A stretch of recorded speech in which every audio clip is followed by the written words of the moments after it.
It's contact up close and personal. It's the big play. It's the gridiron indoors. ESPN, your total sports network, proudly presents Arena Football. From the Rosemont Horizon in Rosemont, Illinois, the Miami Vice face the Chicago Bruisers on ESPN.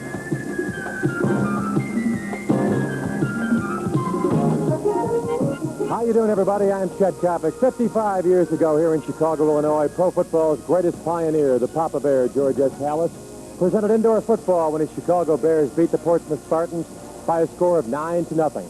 Tonight, once again, history being written here in the Windy City. Indoor football, arena football, with the Chicago Bruisers versus the Miami Vice. Joining me, a Chicago Bear legend, Doug Buffone, who wore the colors of the Chicago franchise for 14 years. My friend, it's a short field. It's lots of contact. This is a game that calls for the Iron Man. You got it. 50 yards long, 26 yards wide. Think of a hockey rink, and that's about the size of it. 8-yard end zones, 8-man football, 8 on each side, and plus the key, you have to go both ways. Iron Man football, going back to the days of Chuck Bednarik. So it's going to be tough out there. When you think of rebounds and you think of nets, naturally you think of people like Abdul-Jabbar, Chamberlain, or Russell, but in this case we have an entirely different circumstance. You got that right. What happens on the field goals, if the crossbar is only 9.5 feet, the outside is 18 feet, so that means it's narrow. So what happens when you kick the ball, and if you miss it, there's a net that goes all the way to the ceiling, Chet, and when that is missed, it comes off that net, and then it's a live football. It's anybody's football. So that even makes it even a little more interesting because you could get killed down there, basically.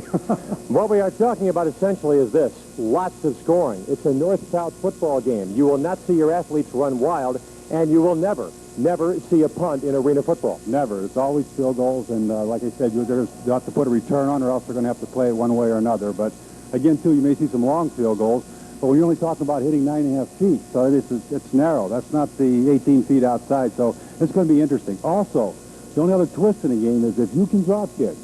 If you know how to drop kick and put that through that little crossbar of 9.5 feet, you get 4 points. Interesting to note that when George Hallis played that indoor football game back in 1932, 55 years ago, that game resulted in a very definitive rule change. Bronco Nagurski threw a pass to Red Grange that was inside the 5-yard restraining line. At that time, you had to throw the ball from 5 yards behind the line of scrimmage. As I said up top, arena football in its own way is going to revolutionize this sport. Oh, it is. And one thing I like about the game, too, Chet, thinking from a ball player's point of view, there's nowhere to hide out there. You got to be in the action. You have no choice. And on the NFL or outside football, there's sometimes the play goes away from you. You can sort of like, well, I'm not there. Here, you have no choice. Either make the play or they're going to go over the top of you. Doug, you know right now, people like Chuck Bednarik, Ollie Brown, Ed Sprinkle, the late Bill George, Dick Butkus, Lawrence Taylor, Wilbur Marshall, the Chicago Bears. Game is made for people like that. I was talking to Mike Dickey about it, and I saw his eyes light up because Mike knew this is his type of football. All the hitters, this belongs to the hitters. The track guys, the guys with a lot of speed. I don't think this is going to be their game. It's the guys that like the hits going to have to play this game. It's the brainchild of National Football League executive, former NFL executive Jim Foster. Arena Football, I'm Chet Coppock, along with Doug Buffone. The Bruisers versus the Vice. Stay with us right here on ESPN, your total sports network. They wait, they stalk, and they shake the desert sands. All teams together to do one thing: win. Bill Elliott, his Coors-smelling Thunderbird. Tom, the Mongoose McEwen, and his Coors funny car. And Ivan, the Iron Man Sports Coors All-Star Champion. When the smoke clears, Coors is the one. Engine Flight 121 has been delayed. Good investment opportunities can come when everything is going up and when things aren't moving at all. What's important is that they're good investments, right for you right now. When you're not sure where to invest, knowing about Kemper Mutual Funds helps. Ask your broker about Kemper. Flight 121 has been canceled. Hi. About that Kemper Mutual Fund? I think it's a total... There's never a bad time to make a good investment.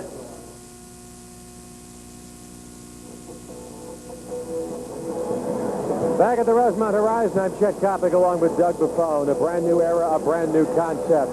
Arena football here at the Rosemont Horizon. You're looking right now at head coach Gino Nudo and the Chicago Bruisers the Chicago Bruisers versus the Miami Vice. And right off the top, Doug Buffone, our viewers are going to see a very, very significant change right with the kickoff. Well, the kickoff right now will go from the goal line, Chet. Obviously, it looks a little strange out there, but that's where it's going from the goal line. So what we got to watch right now is that ball could come off the net. If he gets his leg into it, that means it's a live ball. They got to play it. Keep in mind that if the ball does go off the net, it is a live football.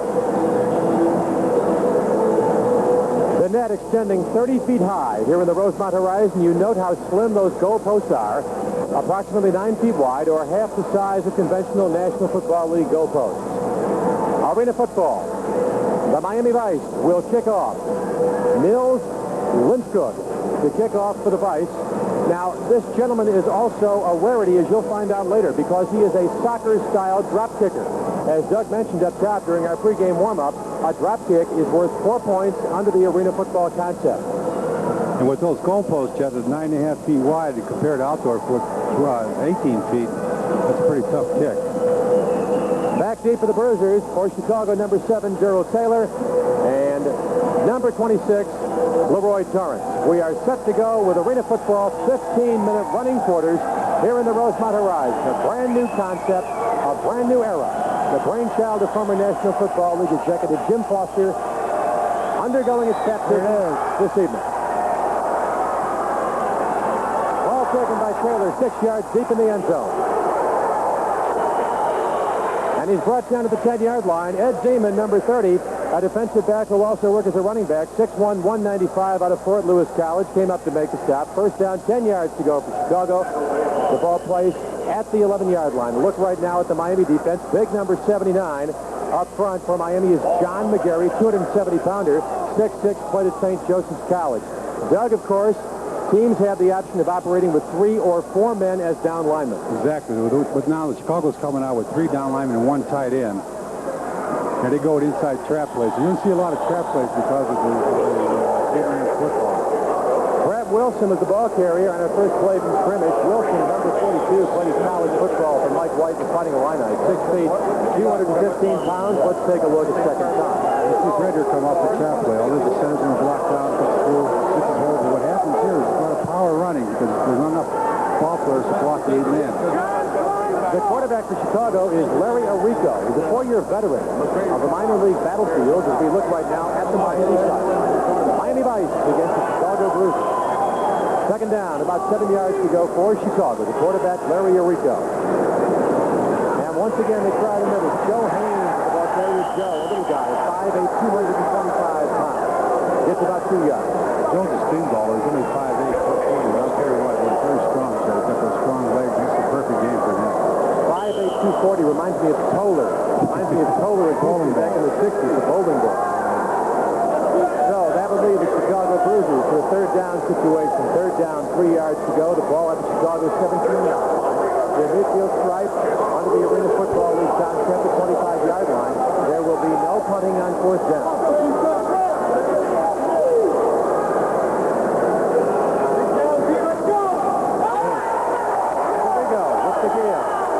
Big number 66, John Rohit, out of Iowa, 6'2", 255 pounds, read that one immediately, and that's going to lead Chicago to a fourth down situation.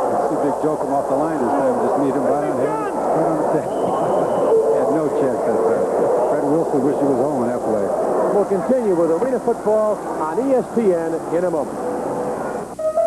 One unforgettable Saturday at the Silver Bullet. Excuse me, Bob, please. He's over there.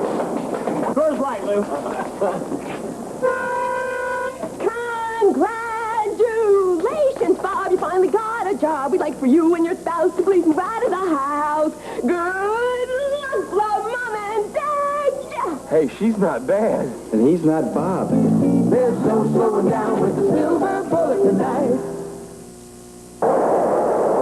50 yards in length, and approximately 25 yards wide. Now, this would appear, Doug, to lead us toward a drop kick, correct? Well, they're going to try something. I don't know what it is, but he might try the drop kick for the 4 points. He's going to do. Comes up short. The ball is out of bounds. The clock will continue to run. 12 minutes, 7 seconds remaining here. First quarter action for Rosemont Horizon. Horizon. No score between the Chicago Bruisers and the Miami Vice. And Doug, I have one quick point of reference. I seriously doubt that 20 years from now, that drop kick will make our Hall of Fame highlight That will tape. not go down in the books of history. That is probably one of the toughest kicks around. Only one I knew could do it well was Petty Driscoll. And you were only with him for one season. One season, right. Your Miami quarterback is Larry Miller. Played at Northern Iowa, 6'4", 220 pounds. He's a big boy. He'll operate with 2 setbacks, 2 wide receivers, 3 down linemen. First down, 10 yards to go for the Vice. Ball at their own 16. Up the middle to give was to Ricky Mitchell, and Chicago read the play immediately. Big number 99, Bill Logan, 6'2", 275. Illinois, check me on that. Illinois Benedictine came up to make the stop. Bill's one of the bigger guys in this league. Usually at 275, you figure that he couldn't play both ways, but he's a pretty good defensive tackle. Give him 1 yard on the play. Second down, 9 yards to go. Ball at the Miami 17-yard line. No score were in the first period. We will see the first class pass in arena football.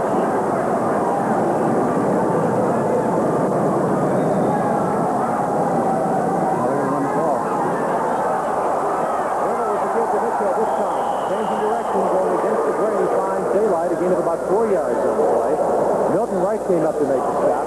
That time, of course, Doug, Miami lining up with the wide receiver and the flanker on the near side. You see, they took the wide side of the field because the field is short, so they try to go wide. This time he just cuts back against the grain. That's what they do all night because the fields are so short, 26 yards wide.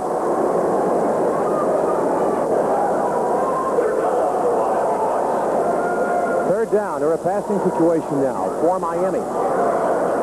As the quarterback, Larry Miller, sends his team out of the huddle. Chicago operating with just 2 down linemen, 3 linebackers, and 3 athletes in the secondary. They're going to run it. And Miller has enough for the first down as he crosses the midfield side into Chicago territory. Ball at the Chicago 48-yard line. You see the advantage in this game for a running quarterback. He'll make the fake right here. It's almost like a bootleg. And all he does now is follow his blocker. And he's up to 4 yards to pick up the first down.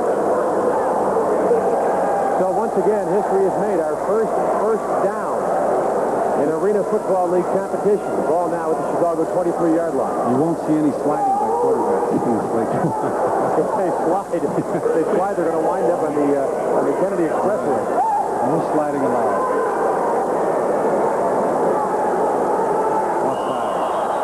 Now, this provides us with an opportunity. What you might assess here is a common foul. Illegal motion called against the Miami Vice. This, of course, would be a 5-yard penalty if you were operating with the National Football League. There will be 2 1/2 yards assessed on this penalty. Doug, for the benefit of our first-time viewers, and let's be realistic, we are all first-time viewers of this particular game. Your major fouls, such as clipping, unsportsmanlike conduct, drop from 15 down to 7.5 yards. Right. You're going to see the jump here on the replay. Holding would drop from 10 down to 5 yards. And your basic penalties, such as illegal motion, encroachment, or offside, would drop from 5 to 2.5 yards. As we would say, 2.5 meters. If you understand the metric system. Once again, Chicago on defense with 2 down linemen. Miller the snap and the give.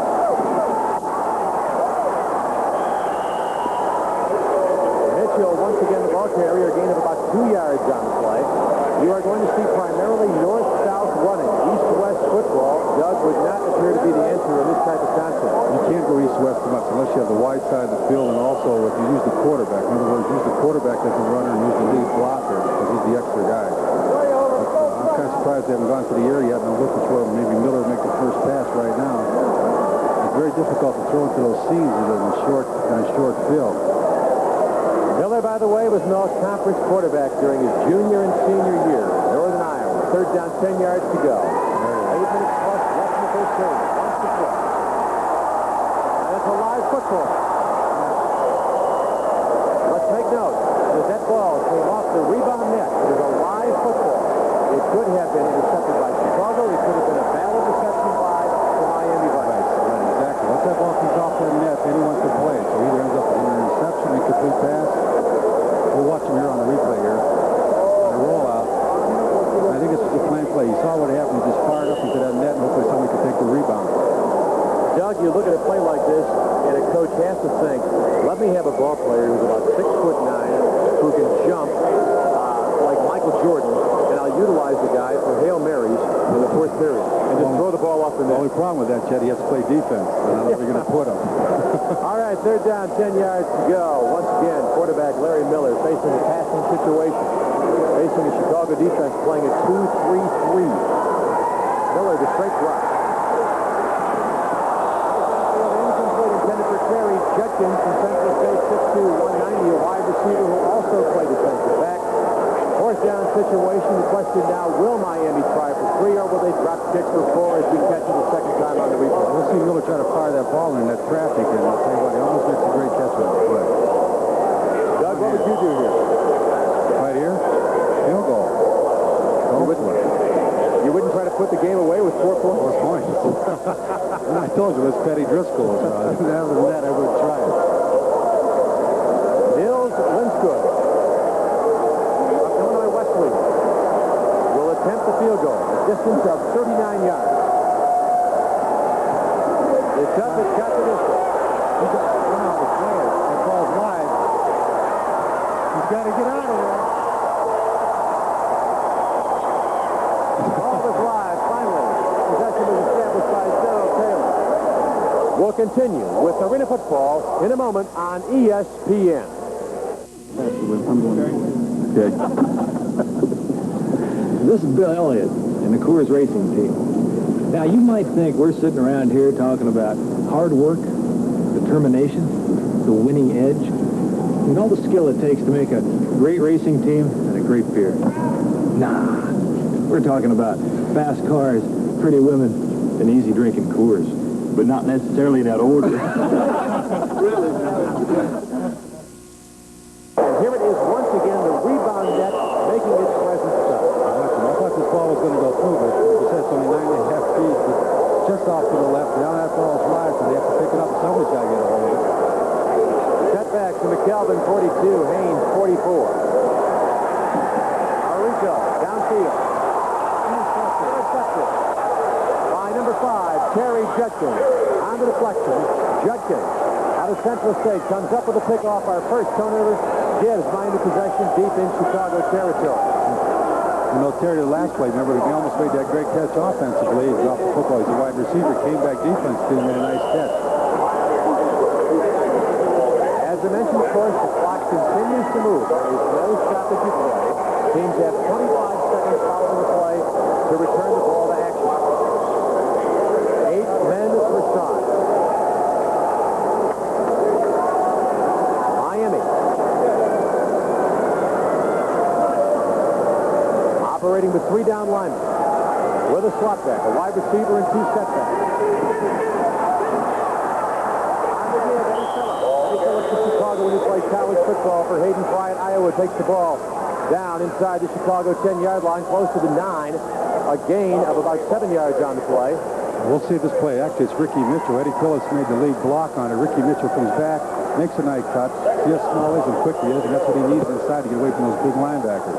Thank you for the correction, Douglas. I had 22 when it was 23. That was Ricky Mitchell out of Northern Illinois.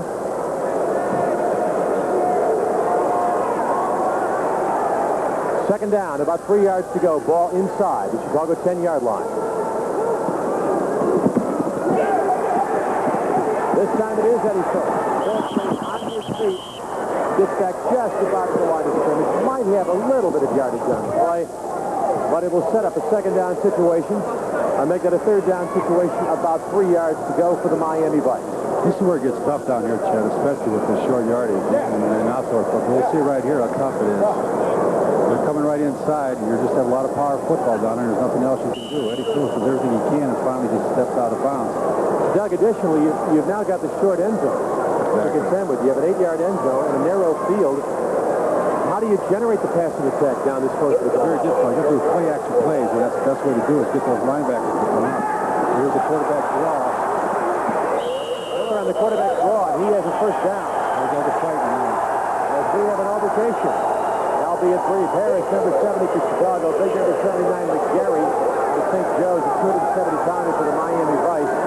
Not going to qualify for WrestleMania, but put it in the book as our first arena football a design play here, as you see. Just step back into the old quarterback draw. Not all that different from the play that Elway utilized to score against the Giants in Super Bowl 21. First down, goal to go. Ball at the 3-yard line. Quarterback Larry Miller and the Miami Vice.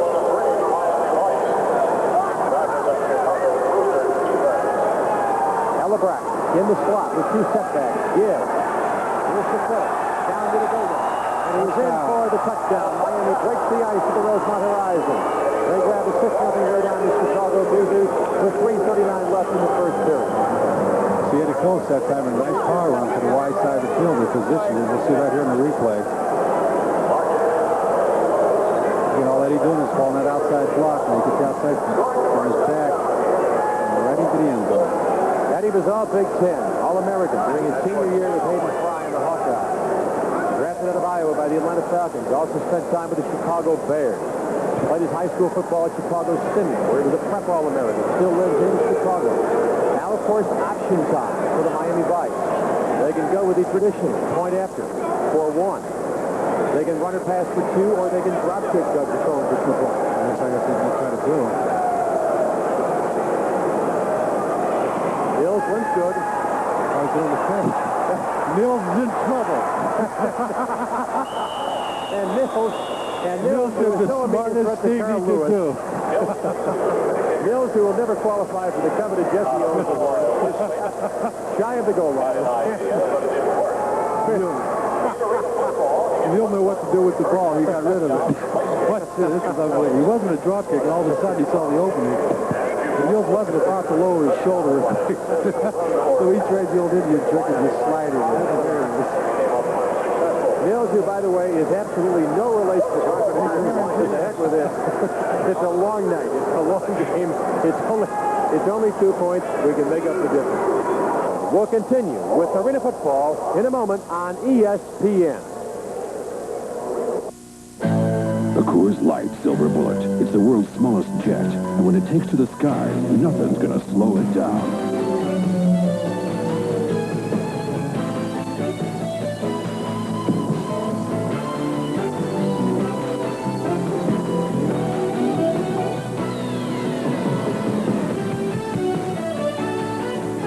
Coors Light.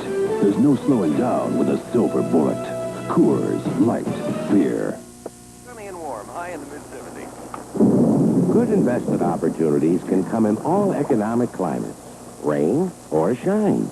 What's important is that they're good investments, right for you, right now. When you're not sure where to invest, knowing about Kemper Mutual Funds helps. Ask your broker about Kemper. Hi, Fred. About that Kemper Mutual Fund. There's never a bad time to make a good investment. So the Miami Vice are on top 6-0. And the Vice will kick off from their own goal line. Deep for Chicago. Number 7, Durell Taylor. Number 26, Leroy Florence out of Southwest Missouri. On the near side of the field. Don't forget the ball if it goes off the rebound net is a live football. This is Taylor. Deep in the end zone. Right up the gut.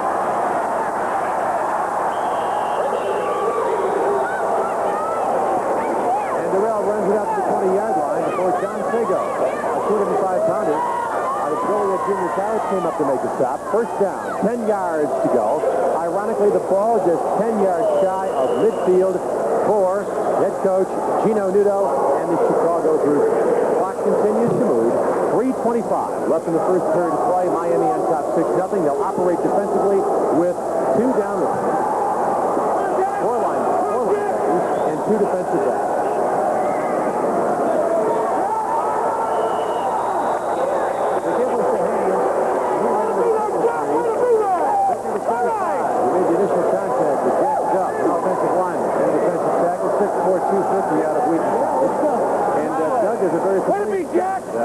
Here in the Rosemont Horizon, you should talk quick times to execute the running game. We've heard that down in Soldier Field. As soon as you start with the running game, everybody wants to go to the air right away. So it looks like Larry Orico may have to go to the air to give us a crowd some please. Modest loss of yardage on the play. Second down, called 11 yards to go. Ball on the 15-yard line for Chicago.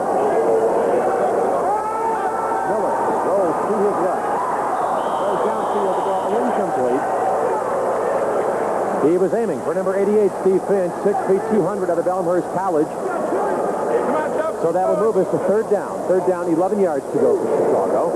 And once again, don't forget punting is out of the question in arena football. I think we see right now, we're going to see the quarterbacks doing more of that. More rolling out to get out of the action inside so they can throw and get more time to throw the football.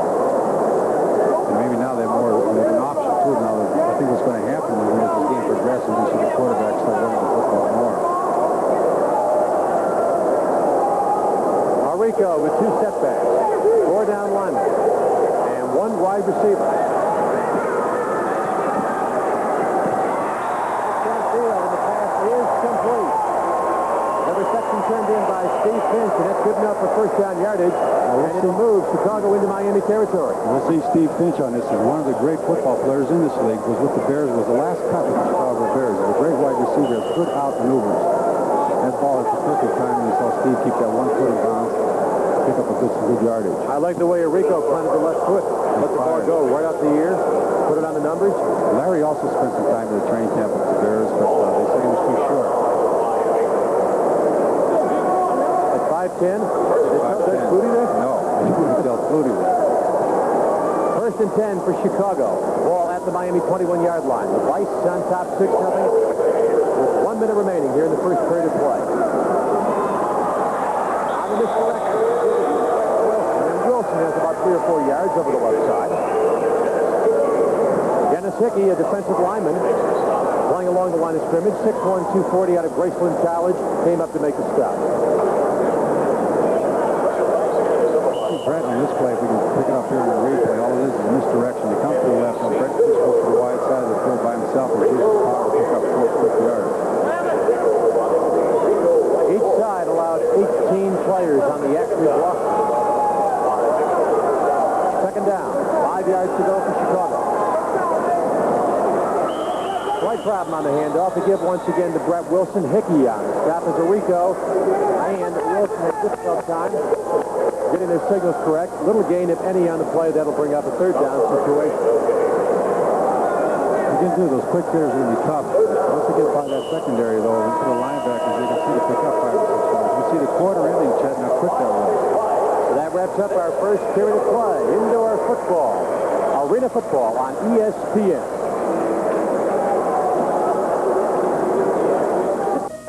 Early one afternoon Where's Lou? at the Silver Bullet. Lou, that's Ducky, comedian. You ever think of having live entertainment? Because this place is dead. Of course you did. I'm hysterical. Look at these reviews. Some of these places are still open. I'll pack them in, Lou. No. Coors Light does that. I don't know who this guy Light is. No, Coors Light isn't a guy. It's a beer. A bear. A bear. Terrific animal acts. I can't get a break in this town. You hear the one about the mouse? There's no slowing down with the Silver Bullet tonight. Have your attention, Flight 121 has been delayed. Good investment opportunities can come when everything is going up and when things aren't moving at all. What's important is that they're good investments, right for you right now. When you're not sure where to invest, knowing about Kemper Mutual Funds helps. Ask your broker about Flight Kemper. 121 has been canceled. Hi. About that Kemper Mutual Fund?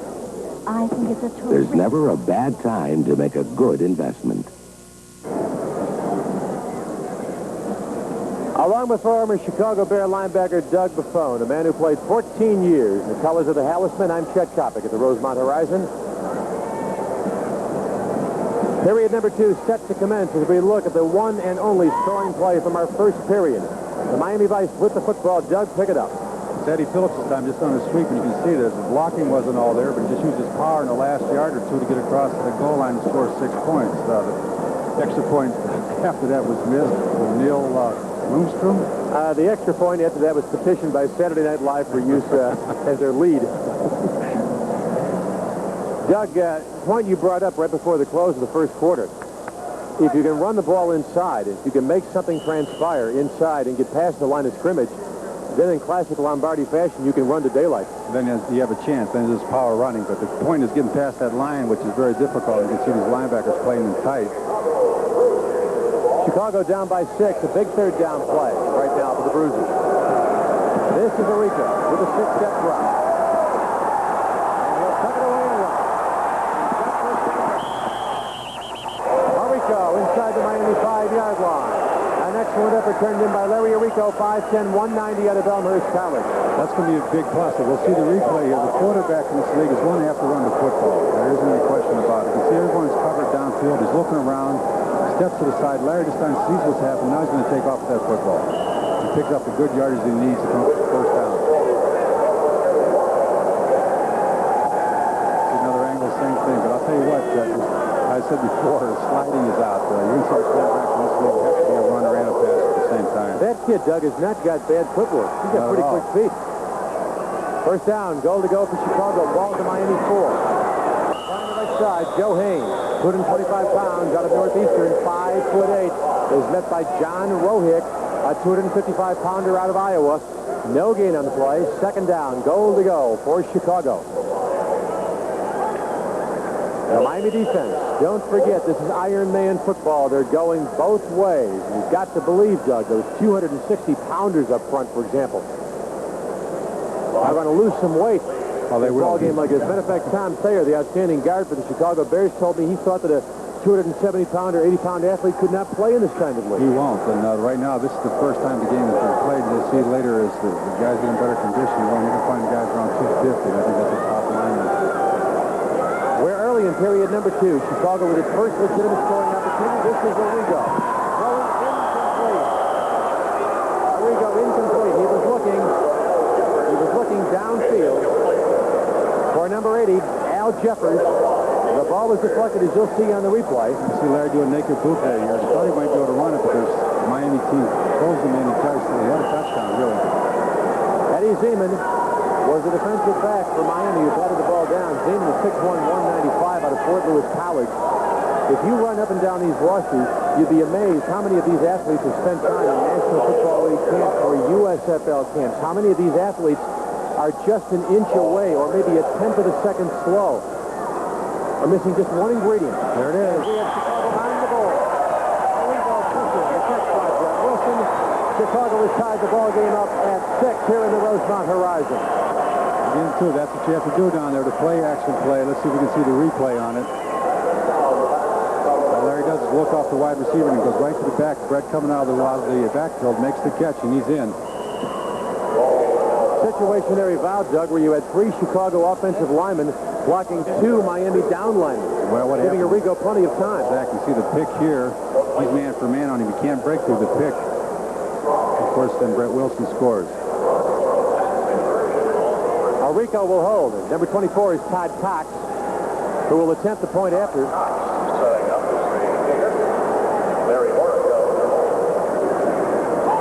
There's a block. Moving in was Judkins, who has been all over the field tonight. Judkins, who came up with a pickoff, makes his presence felt again by blocking the PAT attempt by Chicago. That leaves our football game tied at 6 with 12:35 left in the first. Well, that was Brett Wilson scored that touchdown. That was Judkins' man, and he came back and put a blocked extra point right here. Plus, he had that key interception in the first quarter.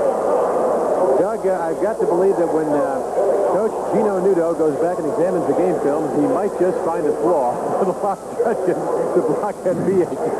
And he blocked that anymore. Something wrong in River City on that play. In fact, he almost took the snap. 6-6 is our score here at the Rosemont Horizon, home of basketball's DePaul Blue Demons. A popular sports facility by O'Hare Field in Chicago's northwest suburbs. The deep man, number 2, bottom part of your screen for Miami, Carl Perkins, not to be confused with a rock singer. And 23 is Ricky Mitchell, 5'9", 172 out of Northern Illinois. Chicago will kick off, as is arena football procedure, from his own goal line. I hope we get to see Carl Perkins handle his football. He's only 5'3". Weighs 160 Well, if he can sing Blue Suede Shoes, he makes my team. Can't see him to hit him. Kicking off for Chicago is Todd Cox. Reminder once again, a ball off the net is a live ball. This will be shy at the goal line.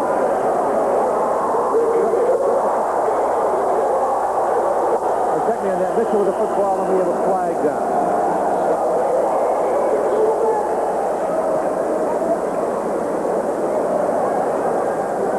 You see Cox can get his foot into that ball. Anytime that ball comes up short around the goal line, normally he doesn't get that good kick that he needed. We'll see Phillips take a high fly here. I think we got a little clipping on the play, too. It is a clip called against Chicago. Given the point at which the clip was applied, the ball is marked off half the distance to the goal line, giving Miami a first down at its own 7-yard line. Although, ironically, when you're on the 7-yard line, in arena football, you're only 18 yards from midfield, and you're only 43 yards from the goal line. The quarterback, Larry Miller, operating with a deuce backfield. That is control this time. And the give is to Mitchell. He tries the left side. Sheldon Sobel came up to make the stop. Sobel 6'1", 210 with a couple of tackles tonight.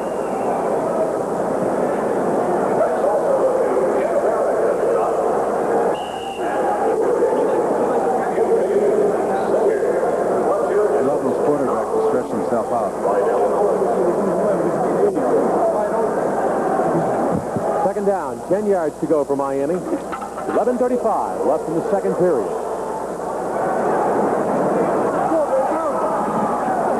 Up the middle once again, Ricky Mitchell, 5'9", finds some daylight, a gain of about 5 yards on the play.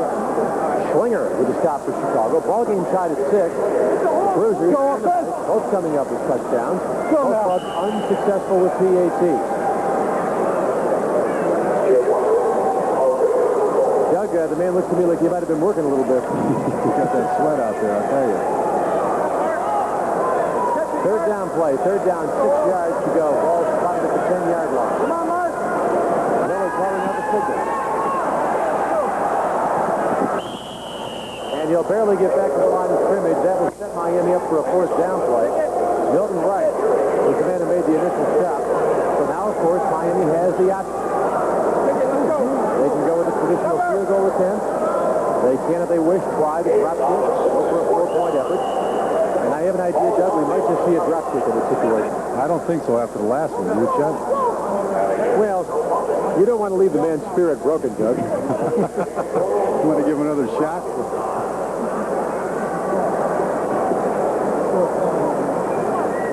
And we remind you again that with the rebound net, that should that ball strike the net, which, by the way, has tremendous bounce to it, the ball is live. The ball is live.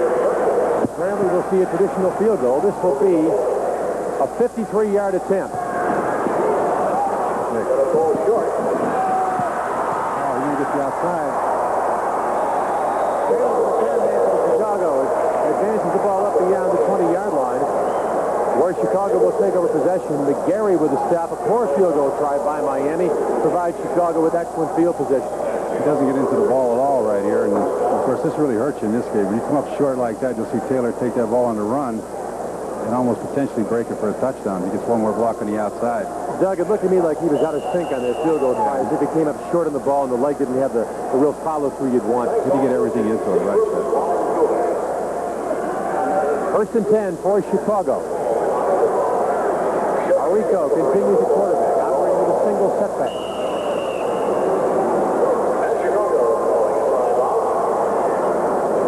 Got a timeout. Timeout called by Chicago. Timeout with 9:34 left on the scoreboard clock here during the second half of play at the Rosemont Horizon. Our score, the Chicago Bruisers 6, the Miami Vice 6 on ESPN, the Total Sports Network.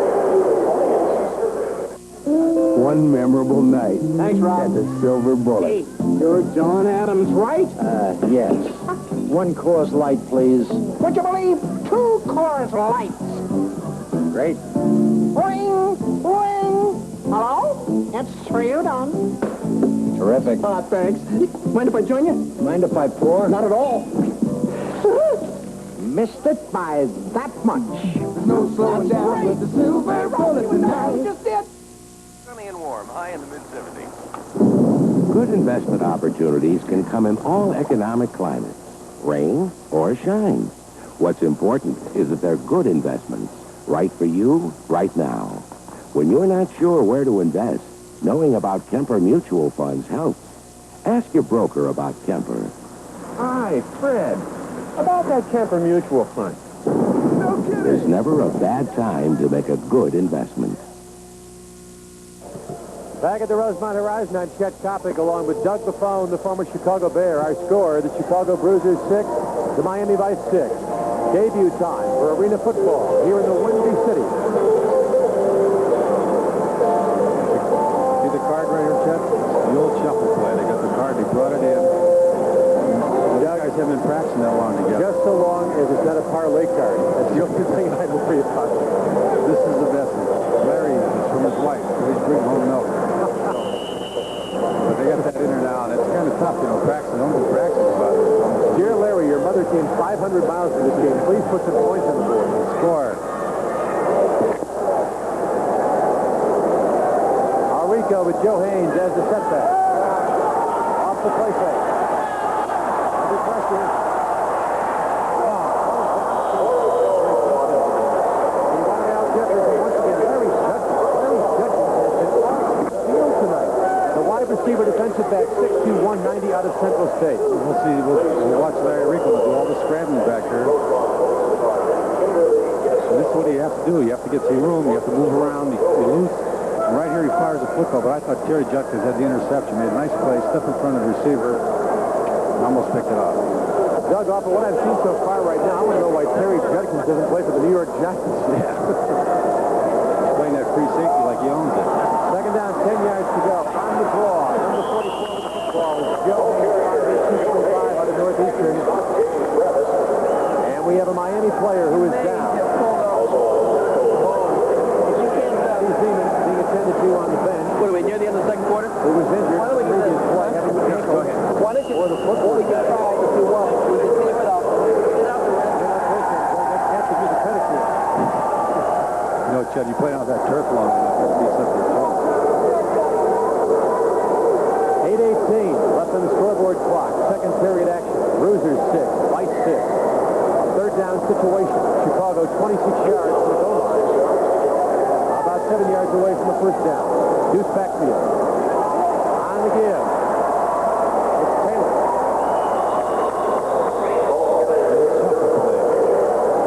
With the shovel pass, virtually no gain on the play, which will place Chicago once again in the position of trying to land either 3 or 4 points if he gets the play the second time around. Well, it looked like it had some potential, but what happened was they closed it off real quick. He goes back to the next pass, with the old shuffle. Taylor has some moves, but this time the Miami defense just came right up on him. Doug, I got to tell you, I just don't know how you can run the wide side with a field this narrow. I think you've got to establish a running game that you can do something up the middle. Right, the only other way you can go to the wide side is where the ball is spotted. You can see where it's a hash mark now. Your only chance now is going to go left. Puerto Rico holding. This is Cox. A 35-yard attempt. Push down, boot. Off the bar, the ball is lost. And it goes out of bounds. Miami Vice will take all the possession. And if this were regular football, you would sit here and say, my gosh, what do we do to get ourselves some daylight? What do we do to get ourselves plus territory? Cox is an excellent kicker. That's a tremendous kick. You see, just misses off top of the upright. Again, through that ball is live. He's bouncing around right there. But he gets all he wants to this ball. Jim Foster, who formerly worked in the National Football League office, went to an indoor soccer game at Madison Square Garden back in 1981 and said, why couldn't you conceptualize a football game that would be played indoors? Went home that night, took out a notepad, and began to scratch notes. Waited for the right moment to develop his concept, and now 6 years later, Jim Foster presents arena football. And so far, Doug, I have to tell you, it's been enjoyable watching both of these games, and in particular, watching Terry Judkins, fine young man, out of Central State, who has just been absolutely all over the field.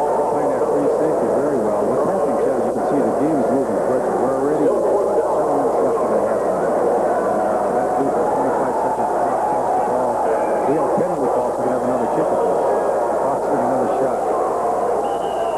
A holding penalty was assessed against Miami. Now that's going to leave Chicago right now with a decision. They have fourth down, less than a yard to go, inside the Miami 20-yard line. If they go for a field goal, you're going to hear a groan. It will sound like a Democratic convention. Give the big Joe Haynes. I think if I'm a Rico, I sneak.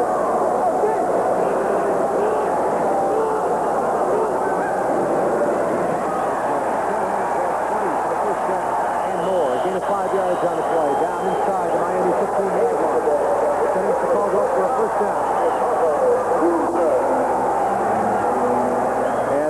disturbance brings several members of the Chicago bench onto the playing surface. Jack Duff was the man who made the stop initially for Miami.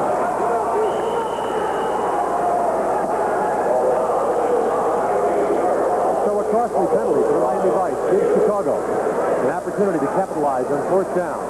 Score equal at 6 with 6 minutes remaining here in the second quarter at the Rosemont Horizon. The Chicago Bruisers are coached by Gino Nudo, the Miami Vice coached by Jim Williams. First down, all at the Miami 15-yard line. Rico continues to operate with Haynes as a single setback.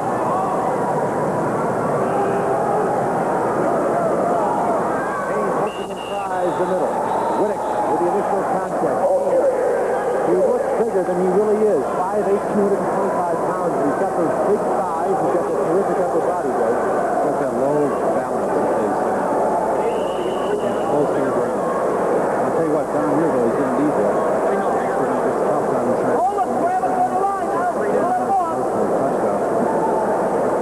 Jeffers, number 80, coming into the ballgame for Chicago with the play. And he's thrown on the field. Something out there. Or is that a hot dog wrapper? Okay. You see somebody running out picking it up. Arrigo with the deuce backfield wants to throw. He's got the open.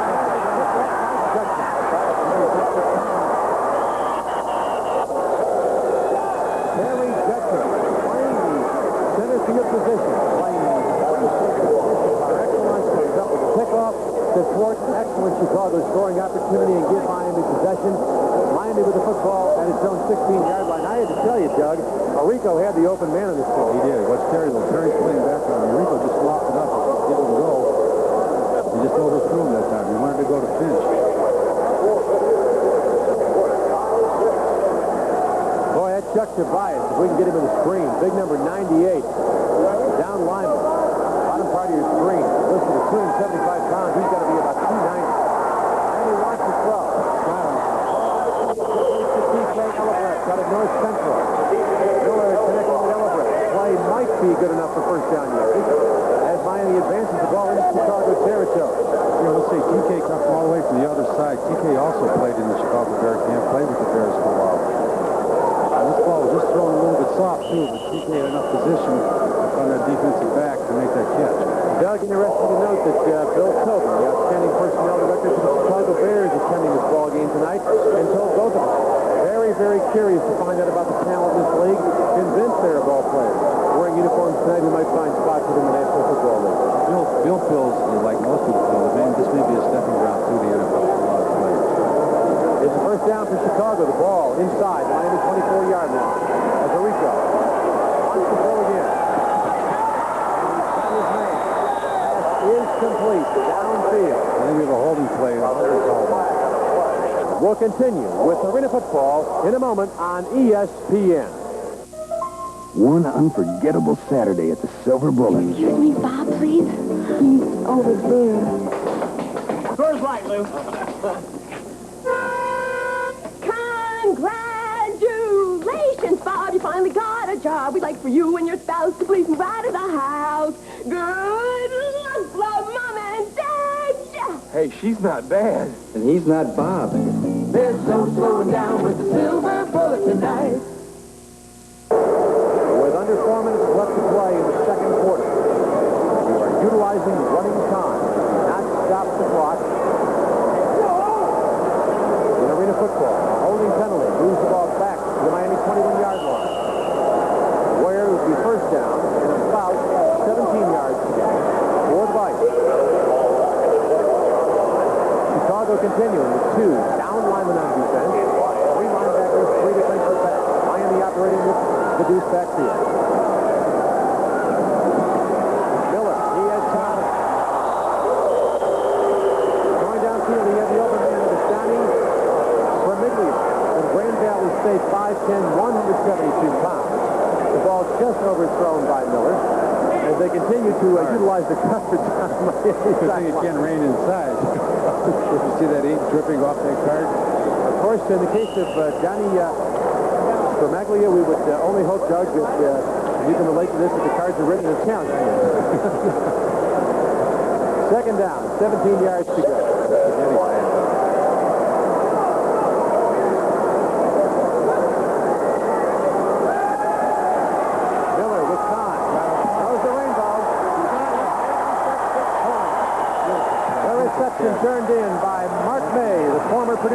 Balzer, 6'4", 234 pounds.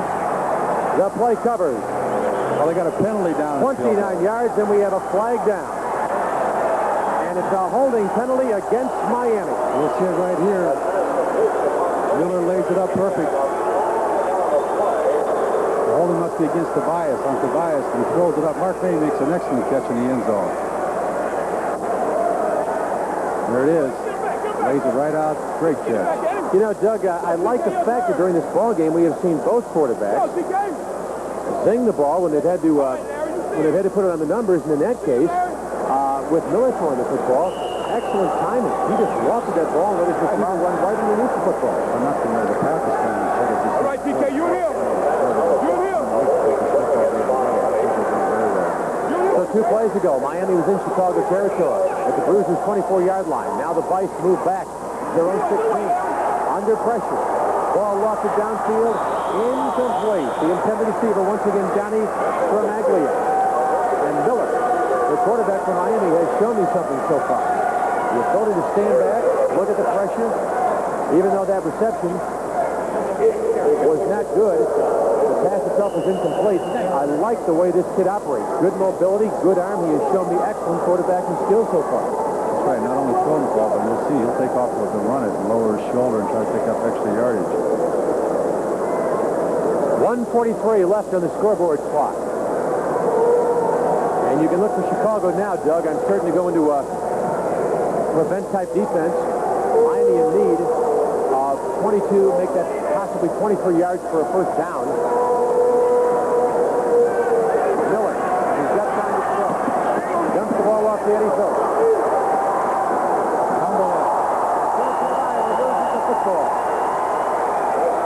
Chicago takes over possession. Speed 8. Comes up with the ball. Number 50. 6'3", 230 pounds out of Southwest Missouri. As Chicago dodges the bullet once again. You see Miller just had this was a planned play. All he was going to do was drop back deep and just wait for Eddie Phillips to come out of that backfield. But when Eddie makes a nice move here, makes the cut, and all of a sudden the ball just pops right out. Chicago gets the football. Chance to score. Ball at the Miami 21-yard line. The Vise with 2 down linemen. We have the 1 minute break.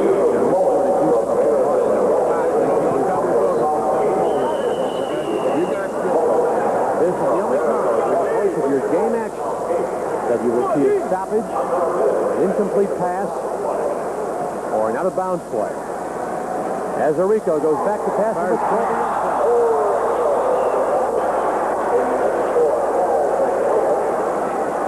He was looking for Paul McKelvin, 6'2", 215 pounds out of Elmhurst College. Just a little bit too much mustard on the football. How fired this football? Paul was open, and I don't know if we'll take a look in the replay or see he had a shot at that foot from out. But Larry put a lot of speed on that ball. And let's take a quick look. And I'll tell you what, it should have been caught. Could have been caught, but it wasn't. Hallquist, the man who was beaten on the play. Doug, if he lays that ball out, that's 6 points. That's 6, right? Second down, 10 yards to go for Chicago. Makes the draw. Arico puts it up top. And the ball is incomplete. Once again, Judkins number 5 for Miami. Part of the action ball intended for Al Jeffers, number 80. 6'2", 225 pounds. A wide receiver blessed with outstanding speed. As we have 40 seconds left here in the first half of the third down. 10-yard situation confronting Coach Gene Nudo in Chicago. Terry Judkins playing center field, just staying back there, playing anything deep, looking for that interception. Doug, now as you know, this is one of those situations where if, for example, a quarterback were in trouble, he could lost the ball. He could Hail Mary off the rebound net in an effort to keep the ball active. Let's see if that might happen. If indeed this late in the first half he were to lose possession off a kickoff, it really wouldn't hurt you.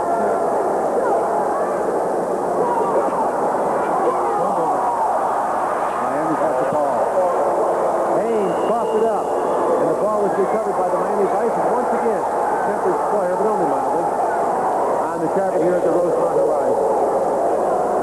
So Miami will have the opportunity to try to cash in as they become lucky enough to obtain another turnover with Chicago coughing up the football. Looks like Chicago recovered the ball well. Apparently the play must have been whistled there. I thought Miami Rico will hold. Pax out of Dubuque from 38 yards away. Will fly for 3. Plenty of distance.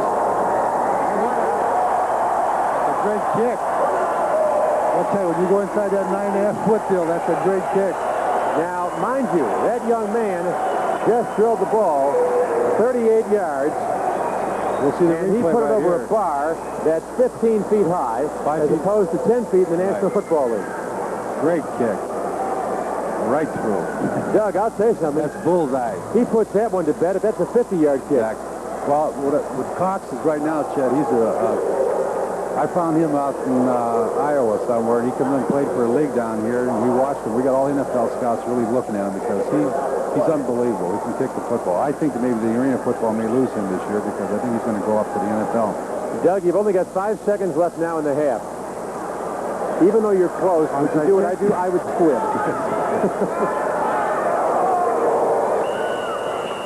I know, Chet. I haven't seen that one yet. Jack's the kickoff for Chicago from his own goal line. Gave it some juice. For Miami. Takes the ball up to the 21-yard line, and that's halftime. 30 minutes have come and gone. Periods 1 and 2 are in the book. The score. The Chicago Bruisers 9. Miami by 6. And the fans here in the Rosemont Horizon in unison applaud a tremendous first half of play between these two ball clubs, showing their appreciation for the Iron Man effort turned in by both sides. We'll continue with Arena Football on ESPN, your Total Sports Network, after this timeout.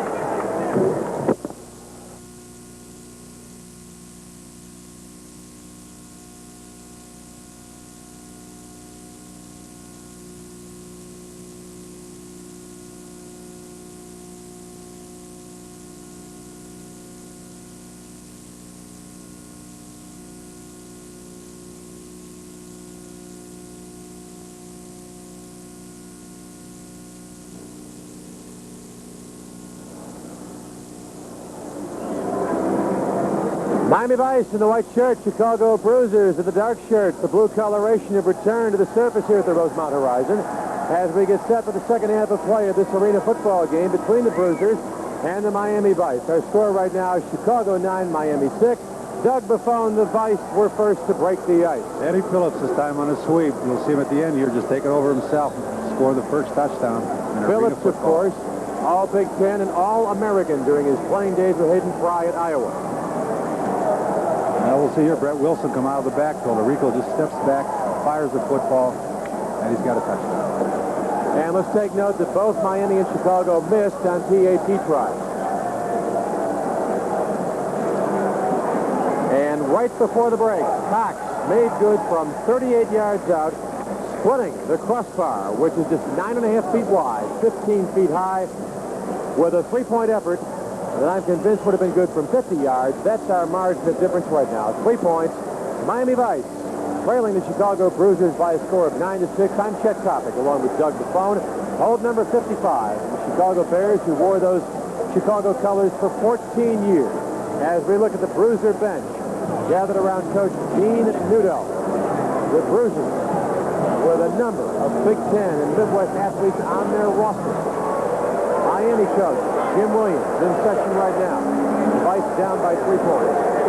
30 minutes of football left to play. Clock, of course, will be running during periods 3 and 4. The only time we'll have dead ball coming over to lead in the final minute of period number 4, as was the case during our final minute of period 3. Once again, your dimension, the field, 50 yards in length. The end zone, 8 yards long. The width, approximately half the distance of a standard National Football League gridiron, about 25 or 26 yards. Cox will kick off for Chicago. Chicago, of course, kicking off from its own goal line. The deep men for Miami. The upper part of your screen, Carl Perkins, number 2. The bottom part, Ricky Mitchell, 5'9", 172 out of Northern Illinois, and we are set to play football.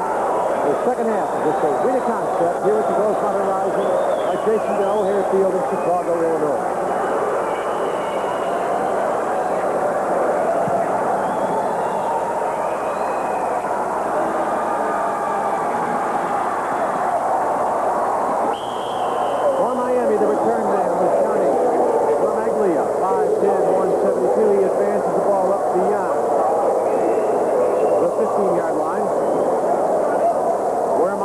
will begin. A fresh set of downs. First down, 10 yards to go. Actually, they'll spot the ball at the Miami 12-yard line, which once again leaves Miami, Doug Buffone, just 13 yards away from midfield. Sounds a little funny, doesn't it? Boy, I'll say something. Just think what that might have meant for a guy like Abe Gibbon when he coached Chicago Bears. It's been terrific. Oh, there's this back to look out. Give. On the give, Ricky Mitchell was hit by a Mack truck. Got somebody down in the field, too. We have a Miami player down. It's James Jordan, the wide receiver, number 81. On the replay, you're going to see a play that, from Miami's point of view, goes absolutely nowhere and in a hurry. Well, they're waiting for him that time. It was the wide side of the field, if it can be called such. But that's Ricky Mitchell had no chance. Chuck Tobias, 6'2", 275, number 98. Came up to make the stop. There's the injured ball player, Jimmy Jordan, the wide receiver defensive back. He's 6'2", 180 out of Wheaton College. Lost 5 yards on the play. So, second down, 15 yards to go. The ball just shy of the Miami 9-yard line. The Vise continue with Larry Miller at quarterback. They'll operate with 2 setbacks, 2 wide receivers, 3 down linemen. Now the Chicago Bruisers continue with 2 down linemen, 3 linebackers, and 3 defensive backs. Get that whole line about. Going for it all. Miller is throwing downfield, wanted Mark May, 6'4", 230 pounds. May, of course, had that first half touchdown reception, Doug Buffone, that was called back by the penalty. May once again appeared to have been beaten by a step, perhaps a step and a half, but Miller unable to make the connection. People had a lot of pressure on him that time. He released the football sooner than he wanted to, but May was open. He made that great catch on him in that second half, or the first half, and he called it back in kind of a penalty. Excellent crowd here in the Rosemont Horizon Arena football. Third down, 5 yards to go. Ball spotted at the 9-yard line. Miller with 3 down linemen. The deep drop.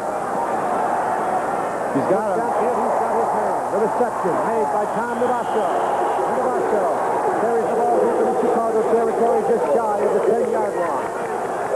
A gain of better than 30 yards on the play gives Miami an excellent scoring opportunity as we take a look a second time on the replay from ground level. I'll tell you, Larry had all the time in the world to make this pass, but I'll tell you what, Tom Navasso himself open, come from the wide side of the field, makes a great catch and picks up a few extra yards.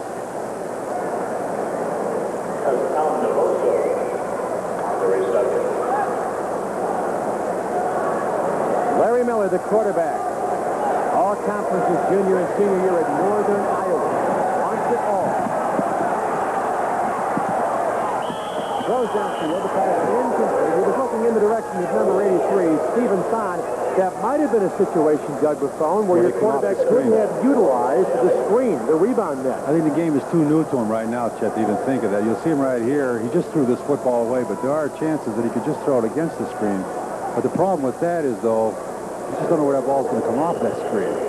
Let's make note, by the way, as you catch the bottom part of that screen, that it really is a screen. It's a very tightly wired mesh net that will send that football off in any number of directions. 2 setbacks for Miller. He'll pass on second down. Throwing downfield, the pass was incomplete. We have a flag down. The ball intended for Tom Navasso. And I believe, Doug, we might just have offensive pass interference. I think we have defensive pass interference. What do you know? You only played the game for 14 years. I mean, I wanted to say offense. I don't want to be prejudiced, but we'll take a look right here. We got pushed a little bit by Gary Schlinger. So they called it. The son of a gun. Nice try, Chet. Just remember, you can't lose them all. So that's going to set up the Miami Vise with a second down situation. Second down. 5 yards to go. Ball spotted at the Chicago 6-yard line. They're going to give him a first down, Chet, on that interference play. So it'll be first and goal now. You're right. Maybe first down. First down for Miami. 8 men per side. Iron Man football. Arena football. The Vise trail by 3. As Miller crouches and barks out the signal. He's got the back. Play fake. He's got Phillips for the touchdown. Eddie Phillips out of Chicago's Simeon High School. And the University of Iowa, a former All-Big Ten and All-American player, gives Miami a lead of 12-9 here in the Rosemont Horizon. Doug, pick it up for us. All he does is this time just comes right out of the backfield, beats the linebacker that time, and Sheldon Sobel should have picked him up man for man. Again, too, they're playing that run. Those linebackers come up tight. The back comes out of that backfield. The linebacker has to pick him up. This time, Eddie Phillips got the Sheldon Sobel. Niels Winstorf will attempt the point after. It will be standard, meaning it's worth a point. A drop kick would be worth 2 points. Perfect indeed. The Miami Vice take a lead at 13-9 on the Chicago Bruisers as you're watching Arena Football on ESPN, your total sports network.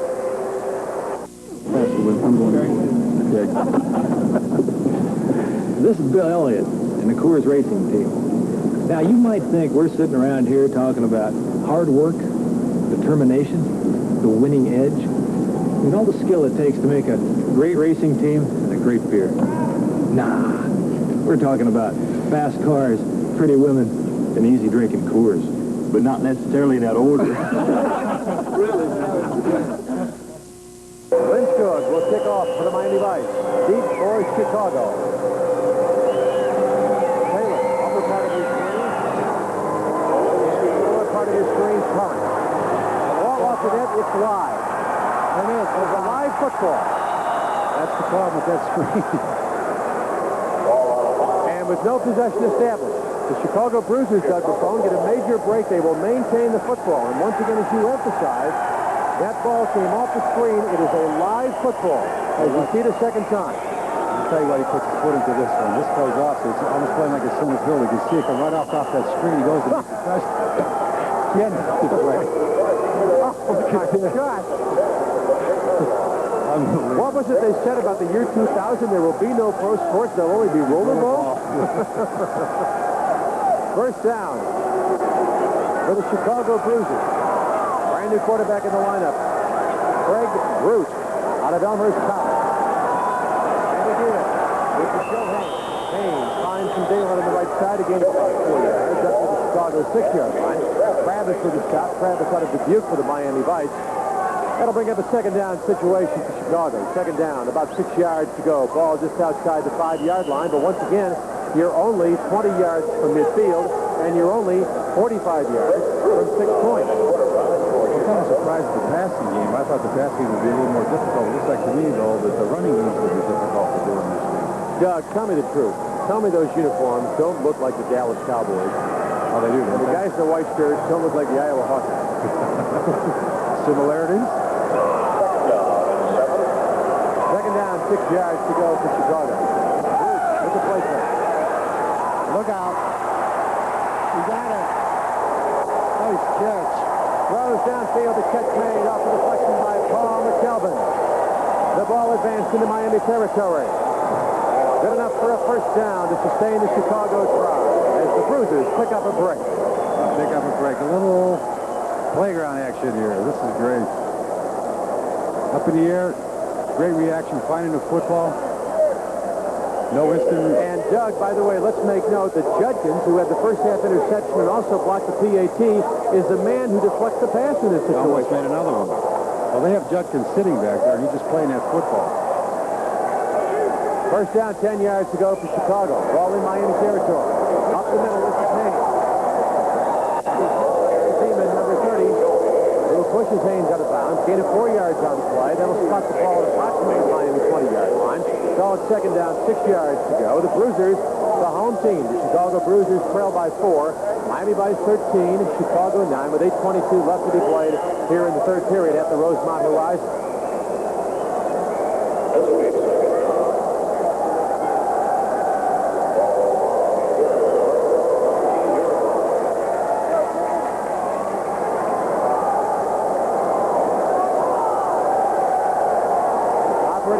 Setback, Chicago would appear to be in a run offense, and they keep the ball on the ground. Give us to Brett Wilson, 6 feet tall, 215 pounds out of Illinois. And he advances the ball down near the Miami 15-yard line. In fact, on the Miami 15-yard line, met first by Genesicki. A along with help from John Rohick, a 240-pounder and a 255-pounder. Third down and less than a yard to go for Chicago. They're trying the wave, but it's not going so well. Be the first indoor wave. It's like the Nets. The Nets will take time. The wave may take time. Haynes more than enough for the first down. Joe Haynes. 5'8", 225 pounds. Doug, I'll tell you something. Get the stick out of this guy. First of all, he's got to be 5'10". He's got to weigh 240, and he runs with real authority. Joe Haynes is a real good football player, and right now I can see that 5'8". He's not taller than 5'8", Jeff. I know him very well. But 240 may be the mark you're talking about. They have him down for 220 or 225. Chicago's going to a little power football right here. Oh, look at that wave down. First down, goal to go for Chicago. Brett Wilson. Wilson, and he's down inside the 5-yard line. As Chicago continues to march the football effectively on the ground against the Miami Vice. And these fans in the Rosemont Horizon here in Chicago. Look, there goes the wave. This could be it. History in the making. Yes, our first ever arena football wave. It's making it. Look at that. They're doing it. All you're waiting for is your first ever arena football paycheck. Okay, they did it. Look at this. This is fantastic. Craig Root. Second down, goal to go. They give us to Haynes. Touchdown or no? Right near the goal line. We'll wait for the signal.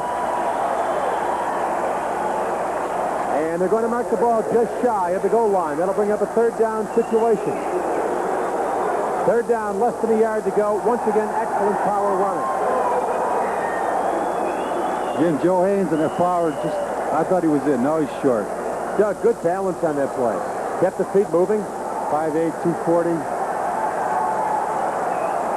Unfortunately, 5'8", 240 is just about the dimensions I maintained when I was in 6th grade.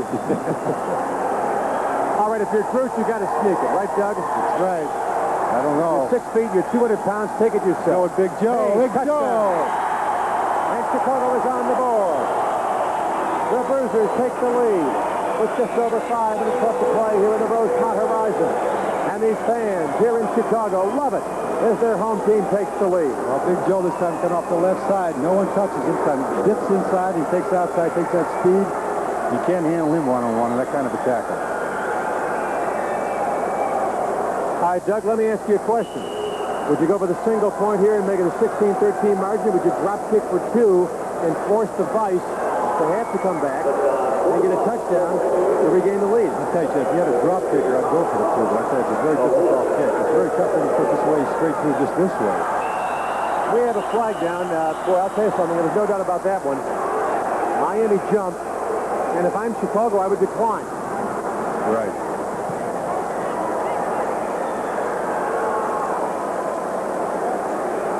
They're going for that block again. It's Terry Judkins. I'll tell you something about Judkins. That son of a gun has earned the post-game meal. He's working for it. He wanted another one. He already blocked one extra point. Taken down to Judkins or Sweetwater. Let him lower the boom on one of those I'll give him a little shot. big sirloin steaks.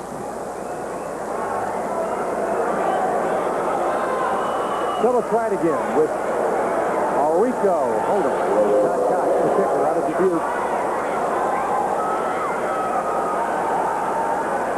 Almost got it again. Yeah, and that'll make it Chicago 16, Miami Vice 13. Even an extra point is a challenge with that 9.5-foot bar. It is my Not a friend. gimme.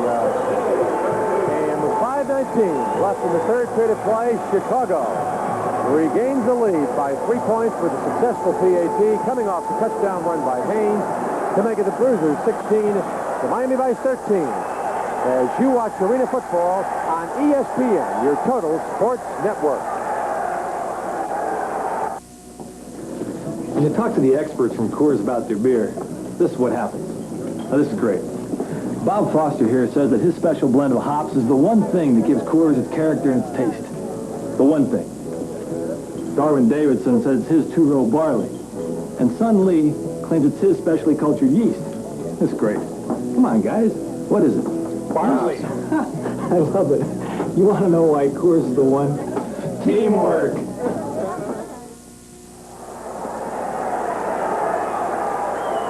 Doug, this is perhaps what I find most interesting is the fact that you're kicking off from the goal line. You brought up an interesting point the first half, Chet. What if you wanted an onside kick? You talked about dangerous. Oh, now what?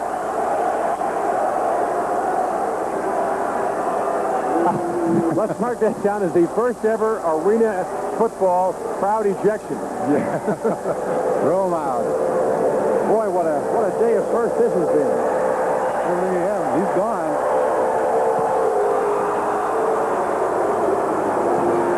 Deep to the bicep. Perkins at the 5, and he's up to the 10. Scoot.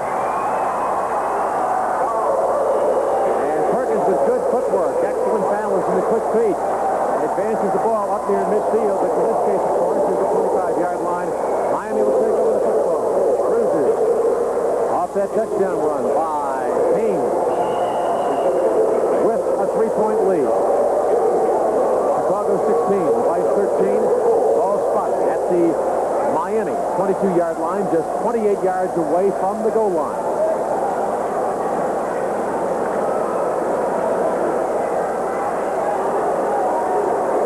Quarterback is Larry Miller.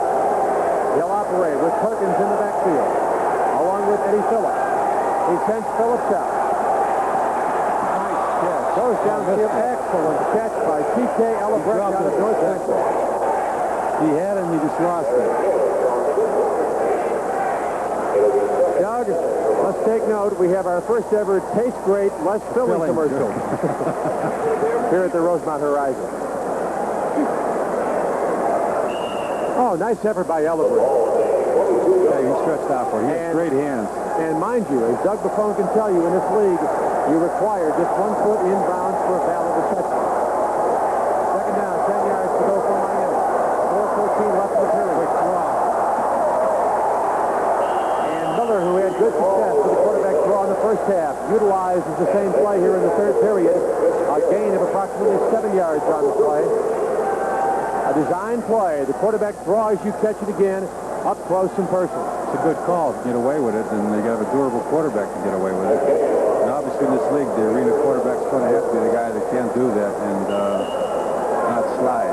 Doug, you know, part of the fun of this game to me, and I was talking about this with several writers during halftime, is from our vantage point, you're only about 50 feet away from the sidelines. Son of a gun, you can almost breathe into the huddle. The worst seat. The worst seat is 50 feet away. 3rd and 3. Miller with a football. And he's up near. First down. Area close to the stick. May require it.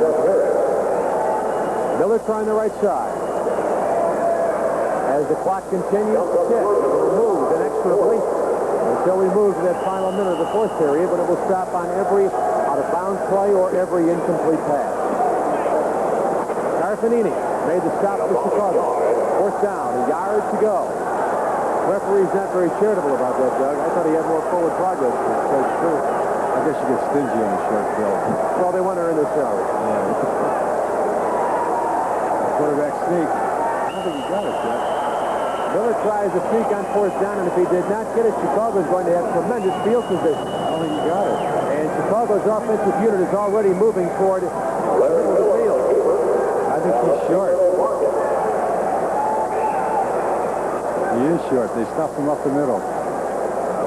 Number 60 for Chicago, Greg Fitzgerald on that play. Doug submarined, and in my opinion, didn't give Miller the ample opportunity to make his move on that sneak. The gap wasn't there for him to sneak in. Take a measurement here. And Chicago takes over the football.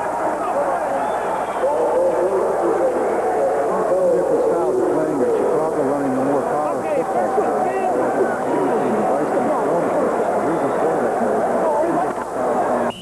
Well, Chicagoans are Grabowskis and Miami's are Kaplans? Kaplans?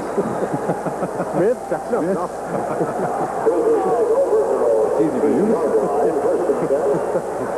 First down. A name like Kaplan. I don't even know where Bohemia is. First down, 10 yards to go. He's got him. Halfback option. There goes Intercepted by Judkins. Once again, Judkins from Miami comes up with a big play. The intended receiver was Brett Wilson. The pass by Durell Taylor off the halfback option is intercepted by Judkins. Judkins now has to pick off a deflection, and he's blocked the PAT. Let's see this right here. If Terrell had got more steam on that football, he'd have made it, but he was putting a lot of pressure on to get rid of it. Judkins, who's playing back that center field, just waiting for it, and he's picked it off. Doug, if he stands in there like your old-fashioned National Football League quarterback with his feet planted and takes the hit, that would have been a completed pass, in my opinion. You see him leap, and he's off balance. Yeah, that's a halfback too, Chet. They're not taught that. When they get rid of it, they just throw it. That might be the first pass that kid's thrown in 10 years. Right. Hey, run that ball, Ricky, run the ball. Yeah, Ricky. Or check me on that, Miami. I'm sorry. Ricky is out of Northern Illinois. A couple of yards on it. Well, the Vise have an opportunity. They're down by 3, 16-13, with just slightly over 1 minute left in the third period here at the Rosemont Horizon. This is arena football. Chicago continues with 2 down linemen, 2 linebackers, and now 4 defensive backs. He's in trouble here. Bishop wants to throw it. He's got him. Goes downfield. He's got his man. That's Stephen Thon, 5'10", 175 pounds, out of Wheaton College, deep in Chicago territory. A big break and a scoring opportunity for the Miami Vice. He's getting the time to throw that football. You see, Larry, one thing Miller, what he's doing very well, Chet, he's moving around back there. Eliminates a few guys, watch, and you got the out pattern, and you're standing there with interception. Doug, it would seem to me off the top as we get set to pick up the Vice for the first down at the Chicago 11-yard line. Number one, you got to have a quarterback who's got mobility, and number two, you got to have a power runner who can go inside. You're going to have a real tough time in the field. No question. The quarterback has to have ability. There he goes up.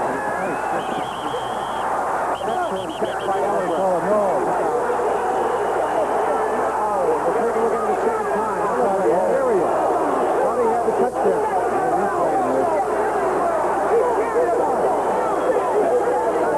About two-thirds of the Miami bench and part of the coaching staff. Touchdown complaining about that call. He didn't come down in bounds.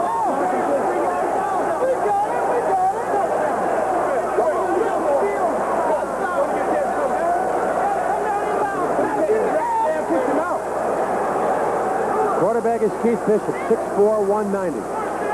Standard drop. Finds the open man.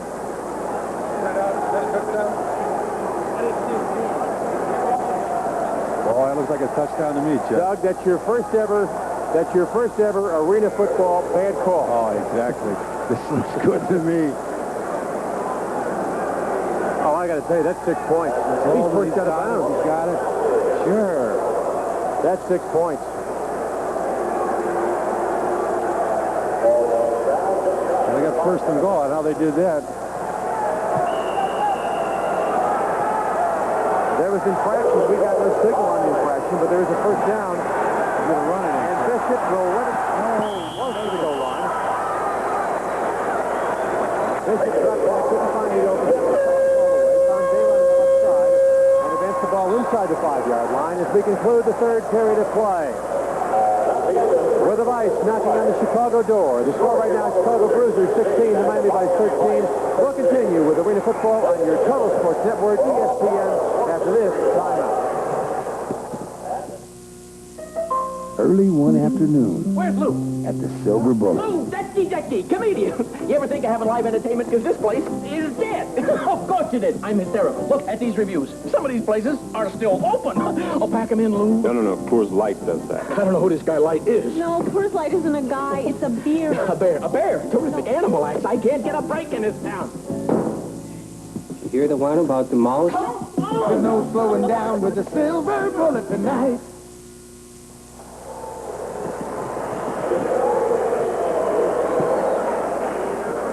The response in the Windy City, gratifying for Jim Foster, the former National Football League executive, the man who established the concept of arena football. 7,511 fans here at the Rosemont Horizon for this debut game. As on the replay, you see Bishop make the move toward the Chicago goal line. That 7,500 is terrific since this game was just put on a week ago. And that's a lot of turnout for hardly any kind of advertising. With virtually no time to promote whatsoever, but it was 7,500 fans in the ballpark. On second down, Bishop once again. And number 60 for Chicago, Greg Fitzgerald, 6'5", 260 out of Iowa. One of Hayden Fry's boys came up quickly from his down lineman's position to stop Bishop behind the line of scrimmage. Third down, ball will be spotted just inside the 4-yard line. Take one of those plays. Anyone. Look at him. Coach says, which one do we use? Give me the one that scored 6 points. Give me the one in Reading. I like that one. Now, Doug, if you don't score in this situation, if you're Miami, you've got a decision. Mm-hmm. You really do. Do you drop kick for 4 and try to grab the lead? Or do you go for 3 and try to tie the ball game up at 16? Bishop does look like he has the quickness of Larry Miller. Bishop on the give to Mitchell. He's short. He's shy, and we're going to have a decision. He's short. Number 45, Gary Schlinger, 6'1", 210, came up quickly. A defensive back. A defensive back will also be utilized as a running back to make the stop for Coach Gino Nudo and the Bruisers. Ball spotted at the 1-yard line. 4th down, 1 yard to go. Go for it. And Miami is going to go for it.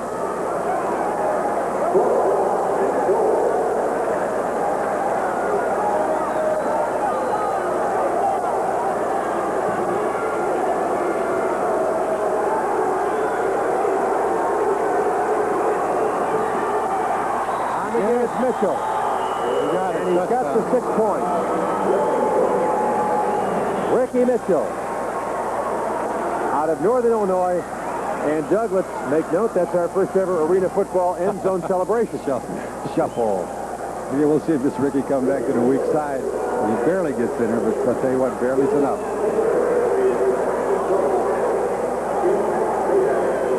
And so now the Vise, of course, has the opportunity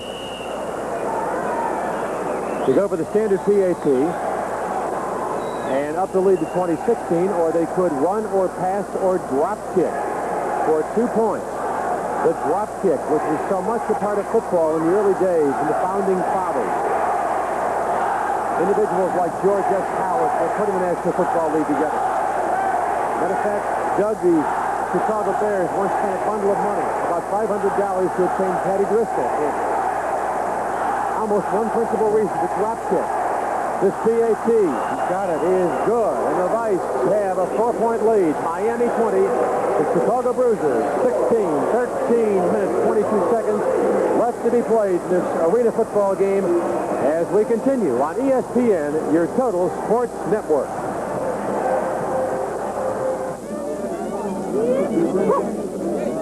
Every year, the farmers who grow Coors barley get together with someone from Coors to celebrate. And when I say someone from Coors, I mean someone named Coors. You see, these families and the Coors family have been working out here together for generations, growing barley that's different, special. Easy drinking, never bitter. Hey, this is where it all starts. For Coors, that's where it's celebrated. Your deep man for Chicago, Leroy Torrance, number 26, the upper part of your screen, and number 7, Durell Taylor, who had the misfortune of having that pass picked off, which led to the Miami touchdown that gave the Vise the lead at 2016. That's where we stand right now with 13:22 left to be played in this arena football game. Reminder, a live ball off the net. Taylor, 4 yards deep in the end zone.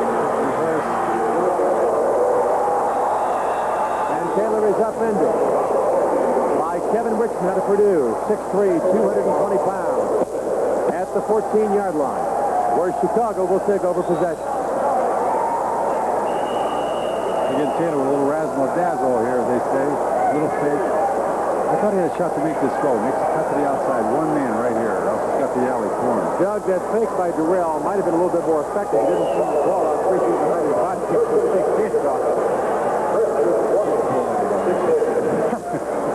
Two down linemen for the Vise. 3 linebackers, 3 defensive backs. First and 10.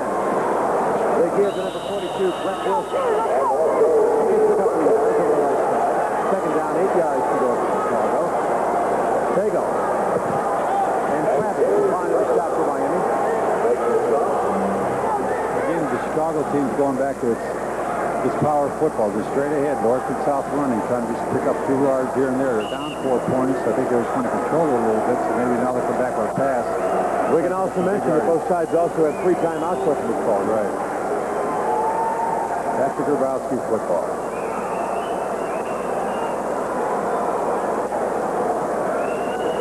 Second down. Right through. Goes downfield.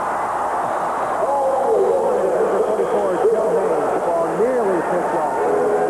James Travis for the Miami Vice. Roughing the pass or 2 on this play. We've got a personal foul. You can see here in the replay.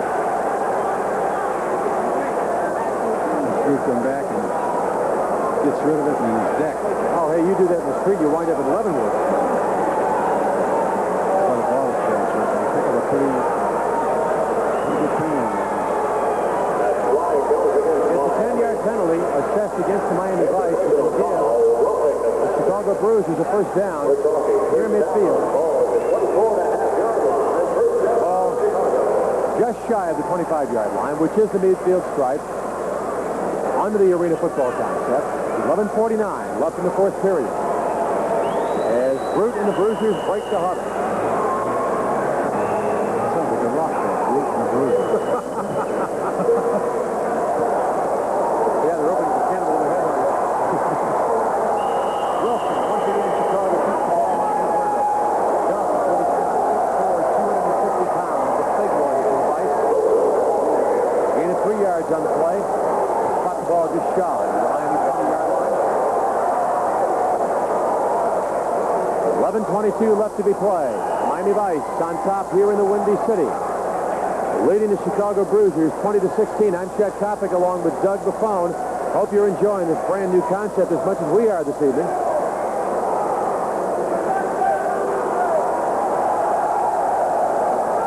Joe get outside. Haynes outside, and he might have enough for a first down. Mike Witek drove Haynes out of bounds. Just shy of the 15-yard line. You can see with Joe's speed. Now, Joe has the power to go outside. He makes a little dip inside. Once he gets that block on the outside end, Joe can take the ball upfield. And that's a pretty good run for this side of the football. Well, Doug Buffone right now, I wouldn't think there's any reason to believe that Chicago would put the ball up top.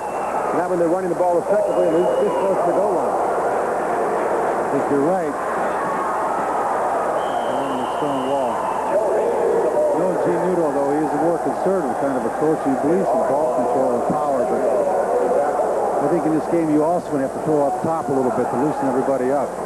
Joe Haynes with a touchdown to his credit. The guy who's had more than a long night's work with a gain of 3 yards on the play. And believe me, those were 3 very, very tough yards. Second down, 7 yards to go for the Chicago Bruisers. The ball at the Miami 12-yard line. Miami playing 4 players up front, 2 down linemen, a couple of linebackers, and 4 defensive backs. Brute drop. And the pass is incomplete downfield. Judkins on the coverage. The intended receiver was Steve Finch, number 88. And of course, our clock will continue to move, now showing 9:25 left to be played in the 4th period as Doug Buffone, Chicago now faces a big 3rd down situation. Again, they're going to have to go on top, and it looks like if Drew can run the football, Chet, he should do a step back there, and if no receivers are open, take off and run it. And I think that's the big key here. That quarterback has to go out and try to pick up yardage on his own by running the football, and it's going to be a big part of this game. You know, Doug, if there's one surprise to me tonight, it's been how little we have seen of the net. I thought the net would play a bigger role in this game. I don't think they know how to use them yet, Chet. I don't think it's been how they're taught. It just takes them a while to get used to the idea. Brute under pressure. Threw downfield to Durell Taylor. The pass was incomplete. Judkins on the coverage, along with Kevin Richmond. And Doug, I'm surprised that Taylor didn't at least speak honestly about pass interference. Well, the problem there was Kevin Webster was on top of him. He could have called pass interference. I think you also find it's going to be pretty flagrant if they're going to make those kind of calls in this game. They're going to let them play out there. They're not going to call that many closeness. That's the kind of football I like. Right. The contact sport, you're not playing the dress. Let them hit each other. Could this be the old drop kick? This will be a drop kick attempt. Number 5 for Chicago is Greg Hoy. If he's successful, we have a tie.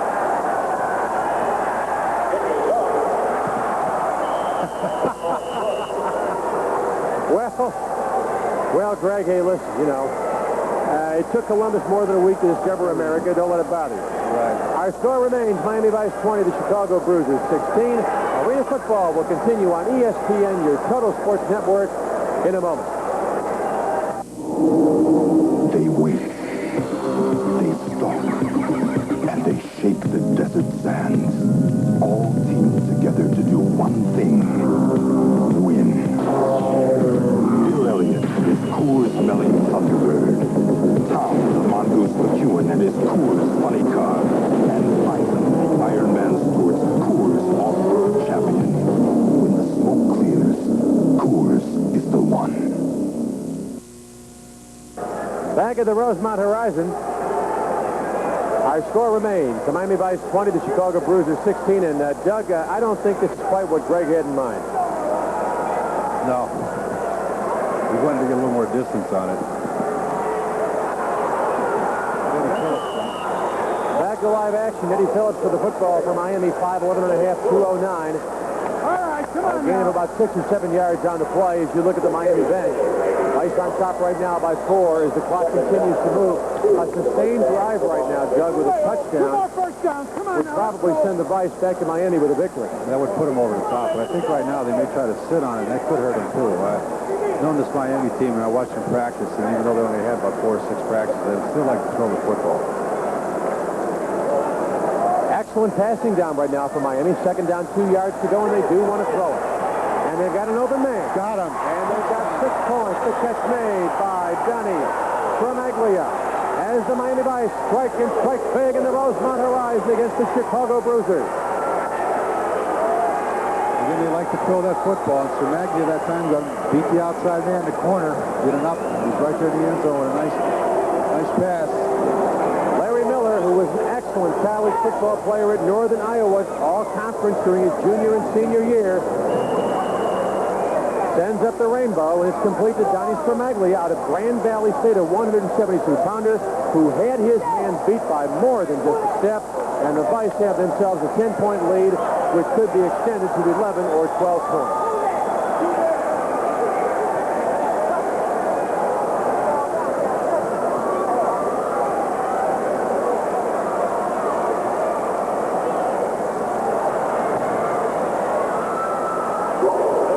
I guess really in this situation, there's no reason to go for the 2 points. If one, you have an 11-point lead. Right, take the one if you can get it. It's not that simple. It's not that easy. And the connection is good by Brian Begley out of DePaul to make our score. Miami Vice 27, the Chicago Bruisers 16. Some of the outstanding sponsors taking part in this historic first ever arena football game here at the Rosemont Horizon in Rosemont, Illinois,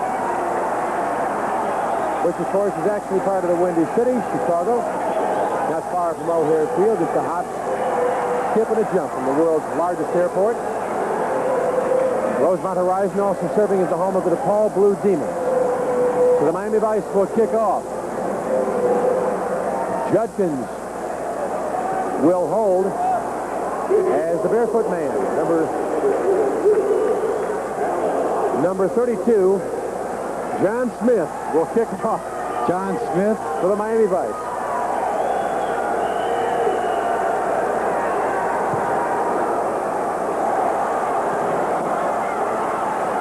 Ball taken by Chicago. Leroy Torrance finds some daylight and moves the ball up back near midfield, where Chicago will have excellent field position. First down, 10 yards to go for the Bruisers.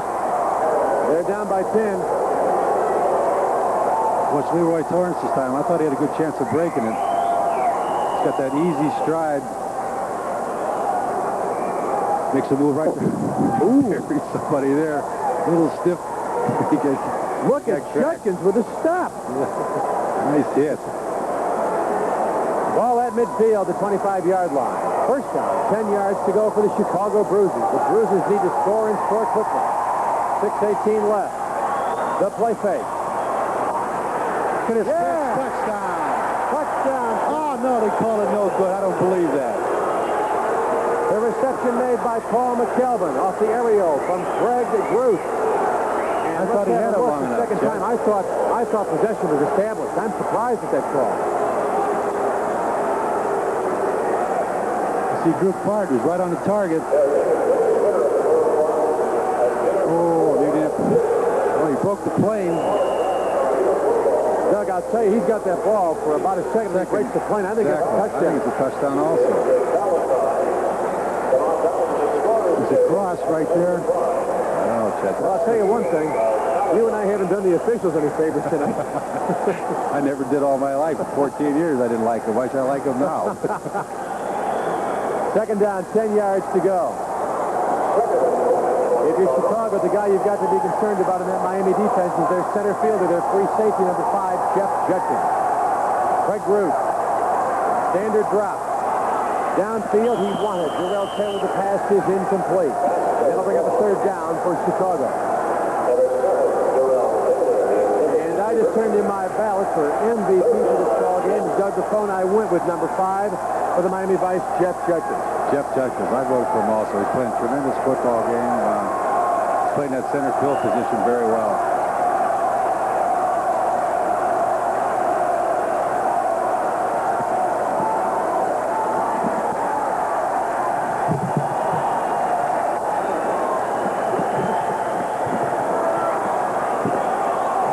Third and 10. We need a big play here, Checho. Critical time for the Bruisers. Bruisers. Go downtown. And boy, that surprised me. I did too. I thought That for sure. surprised me. Chicago kept it on the ground. Well, I thought they'd try to fool him, but they didn't. Going with misdirection to the short side of the field with Brent Wilson. You'll see it here on the replay. They got one of the footballs now going around the arena. And that's going to leave Chicago with a fourth down situation. Fourth down and a long 6 yards to go for a first down. And with 3:55 left, the Bruisers need 11 points to tie this football game. And they'll go for it on fourth down. 2 wideouts, 2 setbacks. Group with a play fake.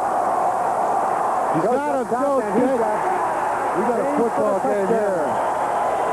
And don't go away because we've got a war in the Rosemont Horizon in Chicago. On fourth down. To go. Yeah, put it down. Chicago chooses to gamble. I think we're being mobbed out of football. Chicago chooses to gamble. And on the replay, Joe Haynes. Joe Haynes made a great catch. 5'8", 225 out of Northeastern had nothing but time to give the Chicago Bruisers 6 very valuable points and cut our margin down to Vice 27, Bruisers 22. Once again, mind you, the clock does continue to move. And we're going to have a drop kick attempt by Greg Hoy. I'd like to see him make one of these ones.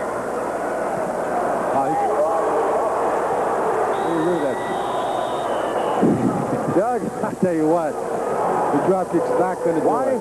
Why is it when I look at Greg, I get the impression the game is being played at 45 and he's running at 33 RPM? I think he lost his confidence. He definitely lost his confidence in that. You know, there's no question about it. He did lose his confidence. And with 3:36 left to go, Chicago will kick off. They've cut the gap down to 5 points. Miami Vice 27, Chicago 22. We're back in a moment on ESPN. One memorable night. Thanks, Rob. At the Silver Bullet. Hey, you're John Adams, right?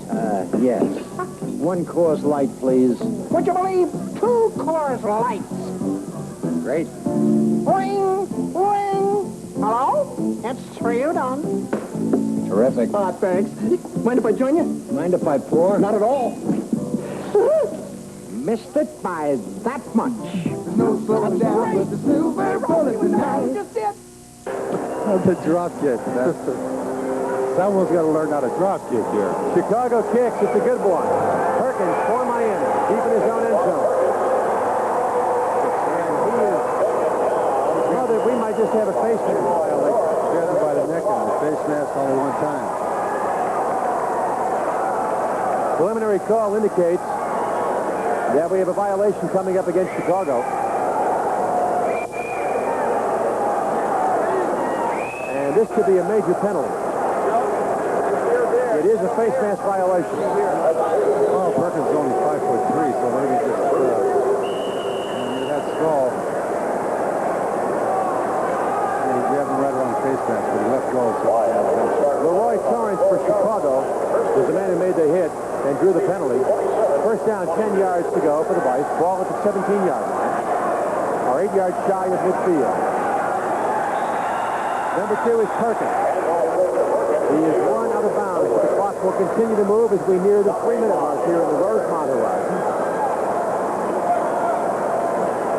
And if the Vise can simply maintain possession, they'll walk out of this building with a victory. The Vice's biggest asset was throwing that ball. I think they'll come back on top to get it throw it because they have to get out of there somewhere. They can't throw it on the ground. They've been very successful throwing the ball. Second down, 10 yards to go. Keith Bishop operating with 2 setbacks. He's looking for T.K. Ellebrecht, and the ball was batted away by number 33, Dwight Mobley from Upper Iowa. As Chicago signals for a timeout. Timeout here in the Rosemont Horizon. We'll continue with Arena Football on ESPN after this short break.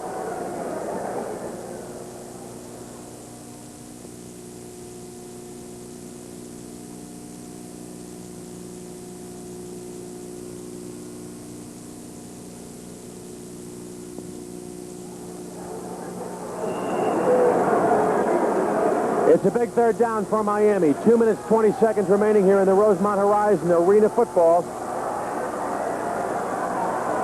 No flag. Bishop will keep it himself, and Bishop will not get the first down. Big number 70, Chuck Harris, 6'3", 250 out of West Virginia. A Mountaineer made the stoppage once again. Chicago will signal for a timeout. And Doug, frankly, if I'm Chicago, I would not use the timeout in that situation for one reason. With under a minute to go, out-of-bounds plays and incomplete passes will stop the clock for you automatically. Well, that time they thought maybe they'd, being new to this game, being under pressure, they'd understand it. You have to get involved in this football game more to start calling the right plays. But I'll tell you right now, they're under a situation. He's going to go for that 4 for 3 points, and there's a good chance that they got a good chance to put a return on because it's going to be a tough field goal to make. Now, if they do go for the 3 and they're successful, that doesn't put the Bruisers out of business because Chicago could still score, come back with a 2-point conversion, and tie this ball game up at 30. Should we be tied at the conclusion of regulation, we'll play 5 minutes of sudden death. Who's staying in there? Whoever left standing wins. No. It'll be Judkins, I guarantee you. You're going to have a field goal try of 51 yards through goalposts that are about 9.5 feet wide. And the ball is lost. Taylor with the football. Going to break it. Daylight. He may go the distance. One man to beat. He may do it. Taylor. Do it.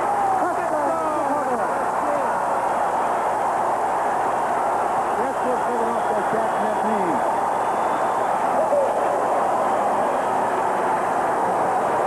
And 7,500 people in the Rosemont Horizon are on their feet as the Chicago Bruisers with Durell Taylor supplying the heroic, going end to end, going north to south, puts Chicago on top 28 to 27.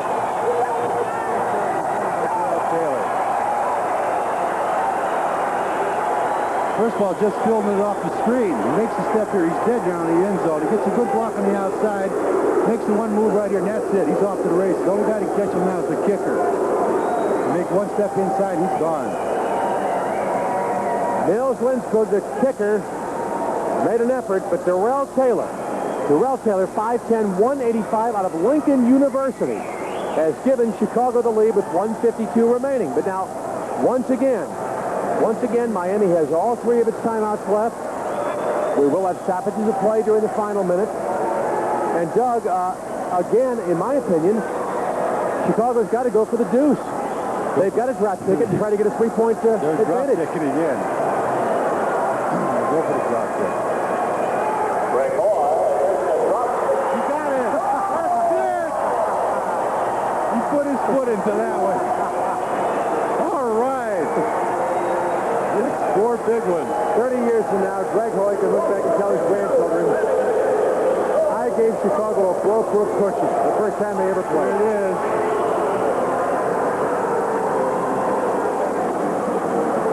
He kicks it really well. He kicks it. Take note, by the way, that on the drop kick situation, your defensive players are frozen at the line of scrimmage. Yeah.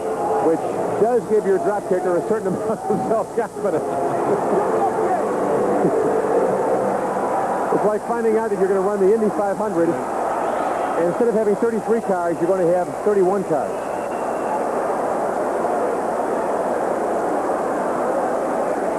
And this does not surprise me. Your most valuable players chosen by the press, and there is a large media contingent here at the Rosemont Horizon tonight for this debut of arena football, have chosen Judkins from Miami as your game most valuable player.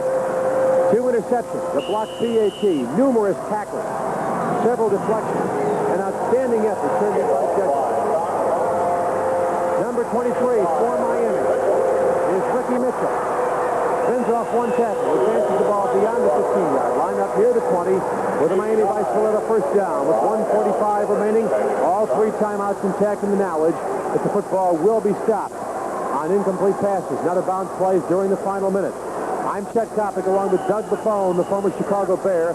57 points on the board during this debut of arena football before 7,500 plus here at the Rosemont Horizon in Chicago, Illinois. The quarterback for Miami, Larry Miller, 6'4", 220 out of northern Iowa. Wants to pass, he's got his man. Number 22 is Eddie Phillips out of Iowa. Play good for a gain of about 6 or 7 yards. It'll bring up a 2nd and 4 with 1 minute and 11 seconds remaining. And there's a timeout on the field with a score. The Chicago Bruisers 30, the Miami Vice 27 on ESPN. One unforgettable Saturday at the Silver Bullet. Can you meet Bob, please? He's over there. Door's right, Lou. Congratulations, Bob. You finally got a job. We'd like for you and your spouse to please move out of the house. Good luck, love, Mom and Dad. Hey, she's not bad. And he's not Bob. There's no slowing down with the Silver Bullet tonight. 2nd down, 5 yards to go. The ball just shy of midfield. The Miami quarterback, Miller, drops. Swings it out to number 22, Eddie Phillips. And Phillips advances the ball near midfield. He'll be shy of first down yardage. That'll bring up a 3rd down. The Vice trail by 3. And let's make note that in that situation, Doug, the ball does stop with 59 seconds left. The Miami Vice get a break. They did, right on the nose. They have it. Now, again, as we said before, they'll start stopping the clock on incomplete passes or out of bounds. Now, should the Vice decide to knot this ball game up with a field goal try, remember, the distance on that crossbar, 9.5 feet. The traditional National Football League goalposts are 18.5 feet wide. It tells you how difficult it is to come up with a successful field goal try in this game. 3rd down, about 3 yards to go. The quarterback keeper, and Miller, Got the first down. is brought down, and we have the signal. He is picked up. The necessary yardage for the first down as he advances the ball into Chicago territory. To offer at least one evaluation, I'm amazed at how much this resembles bona fide NFL activity. Doesn't it? Sure does. Yet you will never see a run similar to Durell Taylor's run in the NFL. Back to throw is Miller. Go for it all. Going downfield. Got his man. The touchdown. Tom Navasso complete for the touchdown. And during the last, and we have a flag on the play. There's a flag on the holding penalty.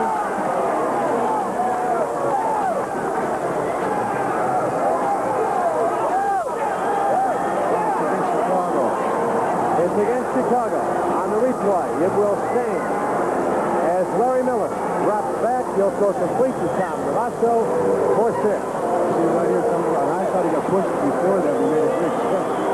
That 1 foot, yeah, to me, might have been out of bounds, though, Chet.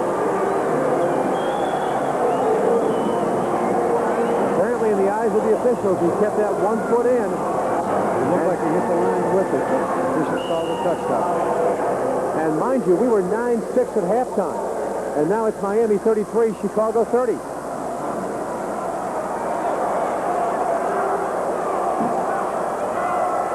And Doug, really, the Vise may as well go for 1 because regardless of what transpires here, the Bruisers are going to have to score a touchdown to sustain this football game. Unless they miss this extra point, though, we're talking about a little different game plan because all they need is 3 points to tie it. Can't believe the shot kicker. Ball is live. We'll continue with Arena Football in a moment on ESPN. Bagley kicking off for the Vise. Taylor is one of your deep men, and this is Taylor who moments ago electrified this crowd.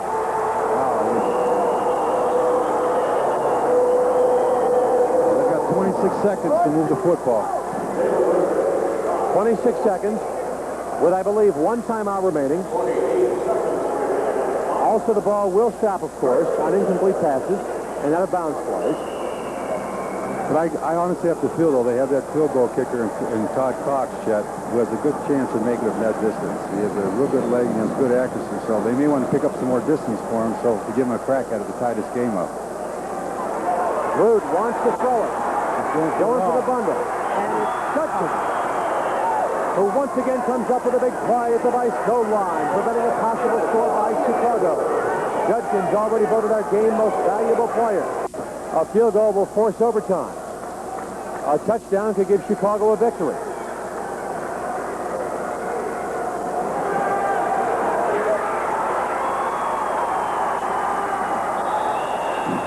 There's somebody on the sideline. Doug, it doesn't surprise me that the Miami bench is screaming for intentional grounding. Right, yeah. Well, I'll tell you this, he's going to take one more shot at it, and I think they have to go for the field goal. From where they are right now, you'd be talking about a field goal attempt of about 42 yards. It's in his range, I know that. It's Cox's range. I've seen him kick him.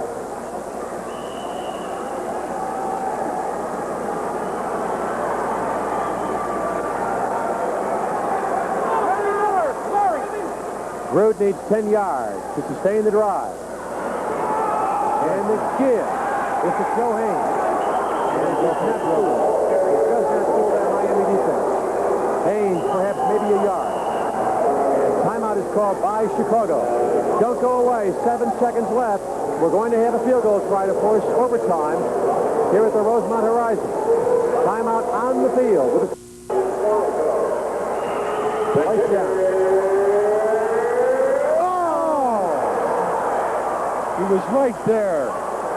Great try by Todd Cox. Give him 6 yards to his right, and we would have overtime. The gun has been sounded. History has been made. Arena football is in the book. Your final score at the Rosemont Horizon, the Miami Vise 33, the Chicago Bruisers 30. Stay with us. We'll wrap it up in a moment here on ESPN.